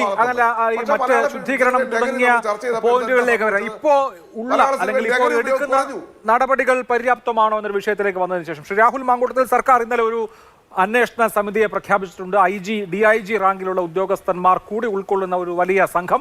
അവർ ഈ കംപ്ലൈൻറ്റ്സ് ഒക്കെ പരിശോധിക്കും. നേരത്തെ മിനു സംസാരിച്ചപ്പോൾ മിനു പറഞ്ഞു, ഞാൻ കംപ്ലൈൻറ്റ് ഈ സമിതിക്ക് മുൻപാകെയാണ് കൊടുക്കുന്നത്, അല്ലെങ്കിൽ ഈ ഉന്നത പോലീസ് ഉദ്യോഗസ്ഥരുടെ ഫോറത്തിലാണ് കൊടുക്കുന്നത്. അതിന് മുൻപ് ഞാൻ സംസാരിച്ച ഇന്ന് വെളിപ്പെടുത്തലുകൾ നടത്തിയ ആളുകളും ഈ പുതിയ അന്വേഷണ സംവിധാനത്തിലാണ് വിശ്വാസം അർപ്പിച്ചിരിക്കുന്നത്. അപ്പോൾ പരാതി പറയാൻ മുന്നോട്ട് വരുന്ന എല്ലാ ആളുകളും കേൾക്കപ്പെടുകയും അവരുടെ പരാതി പരിഹരിക്കപ്പെടുകയും ചെയ്യുമെന്ന് നമുക്ക് ന്യായമായും വിചാരിച്ചുകൂടെ? ശ്രീ അഭിലാഷെ, പ്രതിപക്ഷം മുന്നോട്ട് വെച്ച ഏറ്റവും പ്രധാനപ്പെട്ട നിർദ്ദേശങ്ങളിലൊന്നായിരുന്നു വനിതാ IPS, സംസ്ഥാനത്ത് തന്നെ ഏറ്റവും മുതിർന്ന വനിതാ IPS ഉദ്യോഗസ്ഥ നേതൃത്വം കൊടുക്കുന്ന ഒരു പ്രത്യേക ഇൻവെസ്റ്റിഗേഷൻ ടീം വരണം. അതിനകത്ത് കോടതിയുടെ ഒരു മേൽനോട്ടം കൂടി ഉണ്ടാകേണ്ടതായിട്ടുണ്ട്. കാരണം ഈ സർക്കാർ പലപ്പോഴും വേട്ടക്കാരനോടൊപ്പം അതിനേക്കാൾ വേഗതയിൽ വേട്ടയാടുന്ന ഒരു സാഹചര്യം നമ്മുടെ മുൻ അനുഭവങ്ങളിലുള്ളതുകൊണ്ട്, അപ്പോൾ അതുകൊണ്ട് നമ്മുടെ ഒരു നിർദ്ദേശമായിരുന്നു. പക്ഷേ സംസ്ഥാന സർക്കാർ ഭാഗികമായിട്ടെങ്കിലും അങ്ങനെ ഒരു സ്പെഷ്യൽ ഇൻവെസ്റ്റിഗേഷൻ ടീമിനെ കോൺസ്റ്റിറ്റ്യൂട്ട് ചെയ്തതിനകത്ത് ഞാനതിനെ സ്വാഗതം ചെയ്യുകയാണ്. പരിപൂർണമായിട്ട് അംഗീകരിക്കപ്പെട്ടിട്ടില്ല. കാരണം സംസ്ഥാനത്തെ ഏറ്റവും മുതിർന്ന വനിതാ IPS ഉദ്യോഗസ്ഥ എന്നതിന് പകരം സംസ്ഥാനത്ത് തന്നെ മുതിർന്ന ഒരു മെയിൽ IPS ഓഫീസർ സജ്ജൻ കുമാറിൻ്റെ നേതൃത്വത്തിലാണ് ഈ അന്വേഷണ സംഘം കോൺസ്റ്റിറ്റ്യൂട്ട് ചെയ്യപ്പെട്ടിരിക്കുന്നത്. കൂടുതലും പുരുഷംഗങ്ങളാണ്. അതെല്ലാം വിട്ടേക്കും. എങ്കിൽ പോലും വന്നു എന്നതിനകത്ത് സന്തോഷമുണ്ട്. 2, ഇതിനകത്തൊരു കോടതിയുടെ മേൽനോട്ടം വളരെ അത്യന്താപേക്ഷിതമാണ്. അതല്ല എങ്കിൽ സ്വാഭാവികമായിട്ടും സംസ്ഥാന സർക്കാരിൻ്റെ വെസ്റ്റഡ് ഇൻട്രസ്റ്റുകൾ പ്രൊട്ടക്റ്റ് ചെയ്യപ്പെടും. സംസ്ഥാന സർക്കാർ അന്വേഷണ സംഘത്തെ നിയോഗിച്ചതിന് നമ്മൾ അഭിനന്ദിക്കുവാൻ വേണ്ടി തിരഞ്ഞെടുത്തിരിക്കുന്ന ദിവസം തന്നെ സംസ്ഥാന സർക്കാർ ഈ വിഷയത്തിനകത്ത് അവരുടെ നയം വ്യക്തമാക്കല്ലേ ശ്രീ അഭിലാഷേ? ഒന്ന് ആലോചിച്ച് നോക്കൂ. ഈ വിഷയവുമായിട്ട് ബന്ധപ്പെട്ട് സംസ്ഥാന സർക്കാരിൻ്റെ ഏറ്റവും വലിയ ബോറൻ ആറ്റിറ്റ്യൂഡുകളിലൊന്നാണ് കോൺക്ലേവ് നടത്തുക എന്നുള്ളത്. അതായത് ഇതിനകത്തെ ക്രിമിനൽസും ഇതിനകത്തെ കൺവിക്റ്റഡ് പേഴ്സൺസും കൾപ്രിറ്റ്സും എല്ലാം കൂടെ സർവൈവേഴ്സിനോടൊപ്പം വരുന്ന ലോക ചരിത്രത്തിൽ ആദ്യമായിട്ടായിരിക്കും ക്രൈം ഒഫൻസുകളുടെ പേരിൽ ഒരു കോൺക്ലേവ് നടത്തപ്പെടുക. പോട്ടെ, ആ ബോറൻ ആഭാസ തരത്തെ നമ്മൾ കാണാമെന്ന് തീരുമാനിക്കുമ്പോൾ തന്നെ ആ നയരൂപീകരണ സമിതിക്കകത്ത് ആരാണ് ശ്രീ അഭിലാഷയുള്ളത്? ആ നയരൂപീകരണ സമിതിക്കകത്ത് ഉൾപ്പെടുത്തിയിരിക്കുന്നത് ശ്രീ മുകേഷാണ്. ശ്രീ മുകേഷിനെതിരായിട്ട് ഇന്നൊരു അലിഗേഷൻ ഉയർന്നു വരികയാണ്, ഇന്നും ഇന്നലെയും ഒക്കെ ആയിട്ട്. ആ അലിഗേഷന്റെ മെറിറ്റിലേക്ക് ഞാൻ കടന്നു പോകാൻ ആഗ്രഹിക്കുന്നില്ല. അത് ശരിയാണോ തെറ്റാണോ എന്ന് ഒരു അന്വേഷണത്തിലൂടെ ബോധ്യപ്പെടേണ്ടുന്ന വിഷയമാണ്. പക്ഷേ ഈ whatever be the end result, മുകേഷിനെതിരായിട്ട് ഒരു അലിഗേഷൻ ഉണ്ട്. അപ്പോൾ സംശയത്തിൻ്റെ ഷാഡോയിൽ നിൽക്കുന്ന, ഷെയ്ഡിയായി നിൽക്കുന്ന ശ്രീ മുകേഷിനെ പോലൊരാളെ നയരൂപീകരണ സമിതിക്കകത്ത് വയ്ക്കുമ്പോൾ സംസ്ഥാന സർക്കാരിൻ്റെ നയം വളരെ ക്രിസ്റ്റൽ ക്ലാരിറ്റിയോട് കൂടിയിട്ട് അനാവൃതം ചെയ്യപ്പെടുകയാണ്. സംസ്ഥാന സർക്കാർ നയം പറയുകയാണ്, ഈ വിഷയത്തിനകത്ത് ഞങ്ങൾ സർവൈവേഴ്സിനോടൊപ്പമല്ല, ഞങ്ങൾ വേട്ടക്കാരോടൊപ്പമാണ് എന്ന നയം ഇവിടെ പ്രഖ്യാപിക്കുകയാണ്. ഞാനൊന്ന് ചോദിച്ചോട്ടെ, ഇപ്പം സംസ്ഥാന സർക്കാരിൻ്റെ നിലപാടെന്താ? ഓരോ ആളുകളും വന്ന് പരാതി കൊടുക്കണം. അങ്ങനെയാണെങ്കിൽ ശ്രീ അഭിലാഷ്, എൻ്റെ ഒരു ചോദ്യം, എൻ്റെ ഒരു സംശയമാണ്, ഇവിടെ സർക്കാരിൻ്റെ പ്രതിനിധികൾ ആരെങ്കിലും ഉണ്ടോ എന്ന് എനിക്കറിയില്ല, ചർച്ചയിൽ ഞാൻ ലേറ്റ് ജോയിനിങ് ആണല്ലോ. അപ്പോൾ എൻ്റെ ചോദ്യം, പിന്നെ എന്തിനായിരുന്നു ഹേമ കമ്മിറ്റിയെ കോൺസ്റ്റിറ്റ്യൂട്ട് ചെയ്തത്? ഇപ്പോൾ ഈ വിഷയങ്ങൾക്കകത്തൊക്കെ നമുക്കറിയാം, ഈ വിഷയങ്ങൾക്കകത്തൊക്കെ പലപ്പോഴും ദുരനുഭവം ഉണ്ടാകുന്ന ആളുകൾക്ക് പറയാനുള്ള പ്രയാസമുണ്ട്.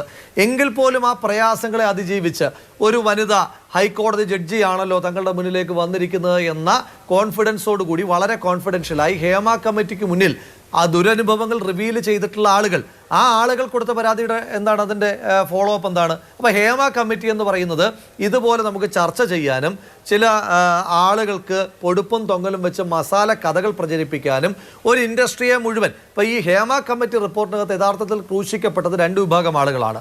ഒന്ന്, ഇതിനകത്ത് മൊഴി കൊടുത്തിരിക്കുന്ന സർവൈവേഴ്സ്. 2, ഒരു തെറ്റും ചെയ്യാത്ത, ഇപ്പോൾ സിനിമ ഇൻഡസ്ട്രിയിൽ എല്ലാ ആളുകളും മോശമാണെന്നുള്ള അഭിപ്രായം നമുക്കില്ലല്ലോ. ഒരു ഇൻഡസ്ട്രി, ആ ഇൻഡസ്ട്രിക്കകത്ത് ഒരു തെറ്റും ചെയ്യാത്ത സൂപ്പർ സ്റ്റാറുകൾ തൊട്ട് ജൂനിയർ ആർട്ടിസ്റ്റുകൾ വരെയുള്ള മുഴുവൻ ആളുകൾ, ടെക്നിക്കൽ സൈഡിലുള്ള ജീവനക്കാർ. ഇപ്പോൾ ഒരു കേരളത്തിലെ ഏറ്റവും പ്രധാനപ്പെട്ട ഏറ്റവും വലിയ ഒരു ഇൻഡസ്ട്രിയെ മുഴുവനായി മലീമസപ്പെട്ടു എന്നതല്ലാതെ ഹേമ കമ്മിറ്റി റിപ്പോർട്ടിനകത്തെ പ്രയോജനം എന്താണ്? ഇനിയും ഈ സർക്കാരിൻ്റെ നയം, ഞാനൊന്ന് ചോദിച്ചോട്ടെ ശ്രീ അഭിലാഷേ, ഒന്ന് ആലോചിക്കേണ്ടതായിട്ടുണ്ട്. ഇപ്പോൾ നമ്മൾ ചർച്ച ചെയ്യുന്നത് ഈ മലയാള സിനിമ ഇൻഡസ്ട്രിയിലെ ഹൈലി പ്രിവിലേജഡ് ആയിട്ടുള്ള ലേഡീസ് സൂപ്പർ സ്റ്റാറുകളെ പറ്റിയിട്ടല്ല. നമ്മൾ ചർച്ച ചെയ്യുന്നത് മലയാള സിനിമയ്ക്കകത്ത് എന്തിനേറെ പറയുന്നു, ഇപ്പം ഇന്നൊരു പ്രധാനപ്പെട്ട നടൻ വലിയ പ്രതികരണവുമായിട്ടൊക്കെ വന്നു, നിങ്ങളെല്ലാവരും അതിനെ അഭിനന്ദിച്ചതായിട്ടൊക്കെ ഞാൻ കണ്ടു. ഈ പ്രധാനപ്പെട്ട നടനടക്കമുള്ള ആളുകൾ ലംബോർഗിനിയിലും പോർഷയിലും ഒക്കെ വന്നിറങ്ങുമ്പോൾ ഈ സ്ത്രീകളടക്കമുള്ള പെൺകുട്ടികൾ അവരുടെ പ്രാഥമിക കാര്യങ്ങൾക്ക് വേണ്ടി കുറ്റിക്കാട്ടിൽ പോകേണ്ടി വരുന്ന സാഹചര്യം വരെയുള്ളൊരു ഇൻഡസ്ട്രിയായി മലയാള സിനിമ ഇൻഡസ്ട്രി നിലനിൽക്കുന്നു എന്ന് പറയുമ്പോൾ അപ്പോഴൊന്നും നമ്മൾ ഈ താരങ്ങളുടെ ഒന്നും ഒരു പ്രതികരണവും നമ്മൾ കണ്ടിട്ടില്ല. അതിനകത്തുള്ള ശക്തമായ വിയോജിപ്പിനെ രേഖപ്പെടുത്താൻ ആഗ്രഹിക്കുന്നു. ഞാൻ പറഞ്ഞത് അങ്ങനെ കുറ്റിക്കാട്ടിൽ പോകേണ്ടി വരുന്ന, ക്യാരവാനിലിരിക്കുന്ന സൂപ്പർ സ്റ്റാറുകളെ പറ്റിയല്ല നമ്മൾ സംസാരിക്കുന്നത്. കുറ്റിക്കാട്ടിൽ പ്രാഥമിക കൃത്യങ്ങൾക്ക് വേണ്ടി പോകേണ്ടി വരുന്ന ഒരു വിഭാഗപ്പെട്ട മലയാള സിനിമ ഇൻഡസ്ട്രിയിലെ ഏറ്റവും മാർജിനലൈസ്ഡ് ആയിട്ടുള്ള ആളുകൾക്ക് വേണ്ടി നമ്മൾ സംസാരിക്കുമ്പോൾ അവരെ വീണ്ടും വീണ്ടും പരിഹസിക്കുകയല്ലേ ഈ സംസ്ഥാന സർക്കാർ നയത്തിലൂടെ ചെയ്തുകൊണ്ടിരിക്കുന്നത്? ഈ സംസ്ഥാന സർക്കാർ ഇതിനകത്ത് ഇപ്പോഴും എൻ്റെ ചോദ്യം, ഹേമ കമ്മിറ്റിക്ക് മുൻപാകെ ഒരു ഹൈക്കോടതിയിലെ മുതിർന്ന ന്യായാധിപയായിരിക്കുന്ന ഒരാൾക്ക് മുൻപാകെ കൊടുത്ത പരാതിയിന്മേൽ സ്ത്രീകൾക്കെതിരായിട്ടുള്ള അട്രോസിറ്റിയിന്മേൽ കേസില്ല എന്നുള്ളത് ഒന്നാമത്തത്. 2, ഇപ്പോഴും ചർച്ച ചെയ്യപ്പെടാത്തത് ശ്രീ സജി നന്ദിയാട്ടിൻ്റെ വാദത്തോട് ഞാൻ ചേർന്ന് നിൽക്കാൻ ആഗ്രഹിക്കുകയാണ്. മലയാള സിനിമ ഇൻഡസ്ട്രിയുമായിട്ട് ബന്ധപ്പെട്ട് മറ്റൊരു പ്രധാനപ്പെട്ട ഒഫൻസ് വന്നിട്ടുണ്ടല്ലോ. ഒരു പരാതിക്കാരൻ്റെയും ആവശ്യമില്ലാതെ സംസ്ഥാന സർക്കാരിനും അന്വേഷണ ഏജൻസികൾക്കും ഇടപെടുവാൻ കഴിയുന്ന ലഹരിയുടെ ഉപഭോഗം. ശ്രീ അഭിലാഷും ഞാനും ഒരുമിച്ച് പങ്കെടുത്തിട്ടുള്ള എത്രയോ ലഹരികളുമായി ബന്ധപ്പെട്ട ചർച്ചകളുണ്ട്. നമ്മൾ പറഞ്ഞൊരു പ്രധാനപ്പെട്ട വിഷയമുണ്ടല്ലോ, സ്കൂൾ കുട്ടികൾ തൊട്ട് 6ലും 7ലും പഠിക്കുന്ന കുട്ടികൾ തൊട്ട് കേരളത്തിലെ യുവാക്കളും യുവതികളും നേരിടുന്ന ഏറ്റവും പ്രധാനപ്പെട്ട വിഷയമാണ് ലഹരി. ആ ലഹരിയുമായി ബന്ധപ്പെട്ട് ഇത്ര ഗുരുതരമായിട്ടുള്ളൊരു ആക്ഷേപം ഒരു ഹൈക്കോടതി ജഡ്ജി തന്നെ ഉന്നയിച്ചിട്ട് ആ വിഷയത്തിനകത്ത് പോലും ആക്ട് ചെയ്യാൻ കഴിയുന്നില്ല. ഇവരിപ്പോഴും കോൺക്ലേവ് എന്ന് പറയുന്ന കണ്ണിൽ പൊടിയിടുന്ന കാര്യത്തിൽ ഒരു കാര്യം ശ്രീ അഭിലാഷ് നമ്മൾ മനസ്സിലാക്കേണ്ടത്, സ്ത്രീ സുരക്ഷയ്ക്ക് പരസ്യത്തിൽ അഭിനയിച്ച മേഖലയിലുള്ള സ്ത്രീകളാണ് ഈ കഷ്ടത അനുഭവിച്ചുകൊണ്ടിരിക്കുന്നത്. അപ്പൊ ബാക്കിയുള്ള സ്ത്രീകളുടെ കാര്യം ഞാൻ പ്രത്യേകിച്ച് പറയേണ്ടതല്ലോ. സ്ത്രീ സുരക്ഷ നമ്പർ 1 കേരളം പരസ്യത്തിൽ അഭിനയിച്ച ആ പരസ്യത്തിന്റെ ഭാഗമായ ഒരു ഇൻഡസ്ട്രിയിലെ സ്ത്രീകൾക്ക് ഇത്ര ദുരനുഭവമാണ് എങ്കിൽ ബാക്കിയുള്ള ഒരു മേഖലയെ പറ്റി ഞാൻ സംസാരിക്കുവാൻ പോലും ആഗ്രഹിക്കുന്നില്ല. ഈ സർക്കാരിന്റെ നിലപാടുകൾ അത് ഈ നയരൂപീകരണ സമിതിയോട് കൂടിയിട്ട് വ്യക്തമാണ്. ശരി, okay. Advocate T B mini, ഇപ്പോൾ സർക്കാർ ഒരു അന്വേഷണ സമിതിയെ പ്രഖ്യാപിച്ചിട്ടുണ്ട്. അത് ഉയരുന്ന പരാതികൾ പരിശോധിക്കുന്നു. ഇപ്പോൾ പെൺകുട്ടികൾ മുന്നോട്ട് വന്ന് ഞങ്ങൾ ഈ കമ്മിറ്റിയുടെ മുമ്പിൽ, ഈ കമ്മിറ്റി എന്ന് ഞാൻ ഉദ്ദേശിക്കുന്നത് പോലീസ് അന്വേഷണ സംഘത്തെയാണ്, അവർക്ക് മുമ്പിൽ പരാതി പറയുമെന്ന് വ്യക്തമാക്കുന്നു. ബോൾഡായിട്ട് മുമ്പോട്ട് പോകുന്ന കുറേ അധികം ആളുകളെ നമ്മൾ ഇന്ന് കണ്ടു. പക്ഷെ അപ്പോഴും ഈ ഹേമ കമ്മിറ്റിക്ക് മുൻപാകെ കൊടുക്കപ്പെട്ടിട്ടുള്ള മൊഴികൾ പരിശോധിക്കുന്നില്ല. പരാതി ഉണ്ടെങ്കിലേ നടപടി ഉള്ളൂ എന്നുള്ളത് സർക്കാരിൻ്റെ നേരത്തെ മുതലുള്ള, ഈ റിപ്പോർട്ട് റിലീസ് ആയത് മുതലുള്ള കൃത്യമായ നിലപാടാണ്. അതിൽ നിന്ന് അങ്ങോട്ടോ ഇങ്ങോട്ടോ ഇഞ്ച് മാറ്റമില്ല. അപ്പോൾ ഇപ്പോൾ പ്രഖ്യാപിച്ചിരിക്കുന്ന IPS ഉദ്യോഗസ്ഥരുടെ അന്വേഷണ സംഘം യഥാർത്ഥത്തിൽ സിനിമ നേരിടുന്ന പ്രശ്നങ്ങളെല്ലാം, ഞാൻ പറയുന്നത് ഈ കുറ്റകൃത്യങ്ങളുമായി ബന്ധപ്പെട്ടാണ്, അത് പരിഹരിക്കാൻ പര്യാപ്തമാണ്?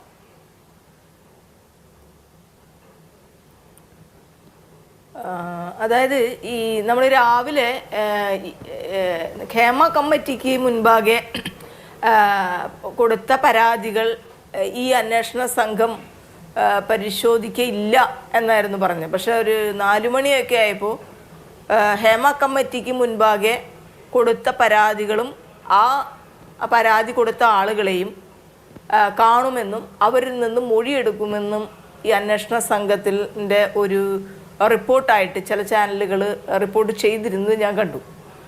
അപ്പോൾ അതിന് ഞാൻ വളരെ പ്രധാനപ്പെട്ട സിനിമാ മേഖലയിലെ ഒരു വ്യക്തിനെ വിളിച്ചപ്പോൾ ഹേമ കമ്മിറ്റി മുൻപാകെ പരാതി കൊടുത്ത ആളുകൾക്ക് ഇപ്പോൾ നോട്ടീസുകൾ കൊടുത്തു തുടങ്ങി എന്ന നിലയിൽ പറയുകയും ഉണ്ടായി. അപ്പോൾ അതിൽ ഒരു വളരെ പ്രധാനപ്പെട്ട, ഇവിടെ ഈ ആളുകൾ പറയുന്ന ഒരു പ്രധാനപ്പെട്ട ഒരു വിഷയമുണ്ട്. ഈ വിക്റ്റിം, ഇന്നിപ്പോൾ പൃഥ്വിരാജ് അത് മനോഹരമായി പറഞ്ഞു, വിക്റ്റിം ആയിട്ടുള്ള ആളുകളുടെ പേരുകൾ മാത്രമാണ് വെളിപ്പെടുത്താതിരിക്കേണ്ടത്, വെളിപ്പെടുത്താൻ പാടില്ലത്. അവരുടെ ഇത് ഇനിയും തുടർന്നുള്ള അന്വേഷണങ്ങളിലും സർക്കാർ സൂക്ഷിക്കേണ്ട വളരെ പ്രധാനപ്പെട്ട ഒരു കാര്യം തന്നെയാണ്. അതിൽ പ്രധാന കാര്യം എന്താണെന്ന് വെച്ചാൽ, ഒരു സ്ത്രീ ഒരിക്കൽ അവരുടെ സമ്മതമില്ലാത്ത ഒരു സെക്ഷൽ ഹരാസ്മെൻറ്റിന് വിധേയമാക്കപ്പെട്ടാൽ അത് മരണം വരെ അവരെ ഹോണ്ട് ചെയ്യുന്ന ഒരു വിഷയമാണ്. അതുകൊണ്ടാണ് ആ ഒരു ട്രോമയിൽ നിന്ന് മറികടക്കാൻ കൂടിയാണ് അവർ ഇത്ര വർഷങ്ങൾക്ക് ശേഷവും വന്ന് പരാതി പറയുന്നത്. അങ്ങനെ പരാതി പറയുമ്പോഴും ഇവർക്ക് ഇങ്ങനെ, അതായത് ഒരു പുരുഷനുമായിട്ട് ബന്ധപ്പെട്ടുള്ള സെക്ഷൽ പ്രശ്നങ്ങളുമായി ബന്ധപ്പെട്ടുകൊണ്ട് സമൂഹം അവരെ കാണുന്നതും, ഒരു സ്ത്രീ അവരുടെ തെറ്റല്ലാതെ തന്നെ സെക്ഷൽ ഹരാസ്മെന്റിന് വിധേയമായാൽ സമൂഹം സ്ത്രീകളെ കാണുന്നതും തമ്മിൽ ഭയങ്കര ഡിഫറൻസ് ഉണ്ട്. അതുകൊണ്ട് തന്നെയാണ് ഈ വിക്ടിമിന്റെ പേര് ഒരു കാരണവശാലും ഐഡന്റിറ്റിയും വെളിപ്പെടുത്തരുതെന്ന് പറഞ്ഞത്. രാഹുൽ പറഞ്ഞ ഒരു കാര്യം, നമ്മൾക്ക് അതിൽ തർക്കത്തിനൊന്നും പോകാനല്ല ഞാൻ പറഞ്ഞത്, ഞാൻ എൻ്റെ ഒരു ക്ലാരിറ്റിക്ക് പറയുകയാണ്. ഇപ്പോൾ ഒരു കമ്മിറ്റിക്ക് മുൻപാകെ നമ്മളൊരു മൊഴി കൊടുത്തു എന്ന് തന്നെ വിചാരിക്കും. അപ്പം അങ്ങനെ വരുന്ന സമയത്തും ഒരു FIR ഇട്ട് അത് അന്വേഷണം നടത്താൻ തീരുമാനിച്ചാൽ ഏത് കേസിലും വീണ്ടും ഈ മൊഴി എടുക്കുക എന്ന് പറഞ്ഞൊരു പ്രൊസീജിയർ ഇപ്പോഴത്തെ BNS പ്രകാരമുണ്ട്, CRPC പ്രകാരമുണ്ട്. അപ്പോൾ ഇവിടെ ഒരു ചില തർക്കങ്ങൾ ഇപ്പോൾ വന്നിട്ടുണ്ട്. കാരണം ഈ ഇൻസിഡൻസ് എല്ലാം ഈ BNS വരുന്നതിന് മുൻപാണ്. അപ്പോൾ ഇത് CRPC പ്രകാരമാണോ, നിലവിൽ പഴയ IPC പ്രകാരമാണോ, ഇപ്പോഴത്തെ BNS പ്രകാരമാണോ ഈ കേസുകൾ, ഭാരതീയ ന്യായ സംഹിത അറിയാലോ, അത് പ്രകാരമാണോ ഈ കേസുകൾ രജിസ്റ്റർ ചെയ്യപ്പെടേണ്ടത് എന്ന ഒരു തർക്കം ഇവിടെ വന്നിട്ടുണ്ട്. എന്ത് പ്രോസസ്സിലാണെങ്കിലും, ഇപ്പം നമ്മൾ 354 ആണെങ്കിലും 376 ആണെങ്കിലും കൺസേൺഡ് ആയിട്ടുള്ള പ്രൊവിഷൻസ് സെയിം പനിഷ്മെൻറ്റോടുകൂടി തന്നെ ഇപ്പോൾ ഈ പുതിയ ആക്റ്റിലും നിലവിൽ ഉള്ളതാണ്. അത് 74 to 76 വരെയാണ് ഈ 354 എന്ന് നമ്മൾ പറയുന്നത് വരുന്നത്. അപ്പം അതുകൊണ്ട് പോലീസിനെ സംബന്ധിച്ച് ഏതൊരു പരാതി, ഇപ്പം ഞാൻ ടെലിവിഷനിലൂടെ പറഞ്ഞാലും, ഞാനൊരു കമ്മിറ്റിയിൽ പറഞ്ഞാലും, ഞാനൊരു വ്യക്തിയോട് പറഞ്ഞാലും, പോലീസ് FIR ഇട്ട് ഇൻവെസ്റ്റിഗേഷൻ നടത്തുമ്പോൾ പോലീസ് മൊഴിയെടുക്കണം. പക്ഷെ അങ്ങനെ മൊഴിയെടുക്കുമ്പോൾ CRPC പ്രകാരം നമ്മളുടെ വനിതാ പോലീസ് ഉദ്യോഗസ്ഥർ ഈ വിക്ടിമായിട്ടുള്ള ആള്, അങ്ങനെ മൊഴി പറഞ്ഞ ആള് എവിടെയാണോ അവരുടെ സൗകര്യം അവിടെ പോയി രഹസ്യമായി ആ മൊഴികൾ രേഖപ്പെടുത്തേണ്ടതാണ്. ആ രഹസ്യം പോലീസ് കൃത്യമായി സൂക്ഷിക്കപ്പെടേണ്ടതാണ്. ഇതിനോടുള്ള ആ കമ്മിറ്റ്മെന്റ് വളരെ പ്രധാനമാണ്. അപ്പൊ അത്തരം കാര്യങ്ങൾ, അപ്പൊ രാഹുലിനെ പോലുള്ള ആളുകൾ മനസ്സിലാക്കേണ്ടത്, നമ്മൾക്ക് യഥാർത്ഥത്തിൽ ഈ അന്വേഷണമേ ഉണ്ടാകില്ല എന്ന് പറഞ്ഞിടത്തു നിന്നും ഒരു അന്വേഷണത്തിന് ഒരു സിസ്റ്റം വന്നിരിക്കുന്നു.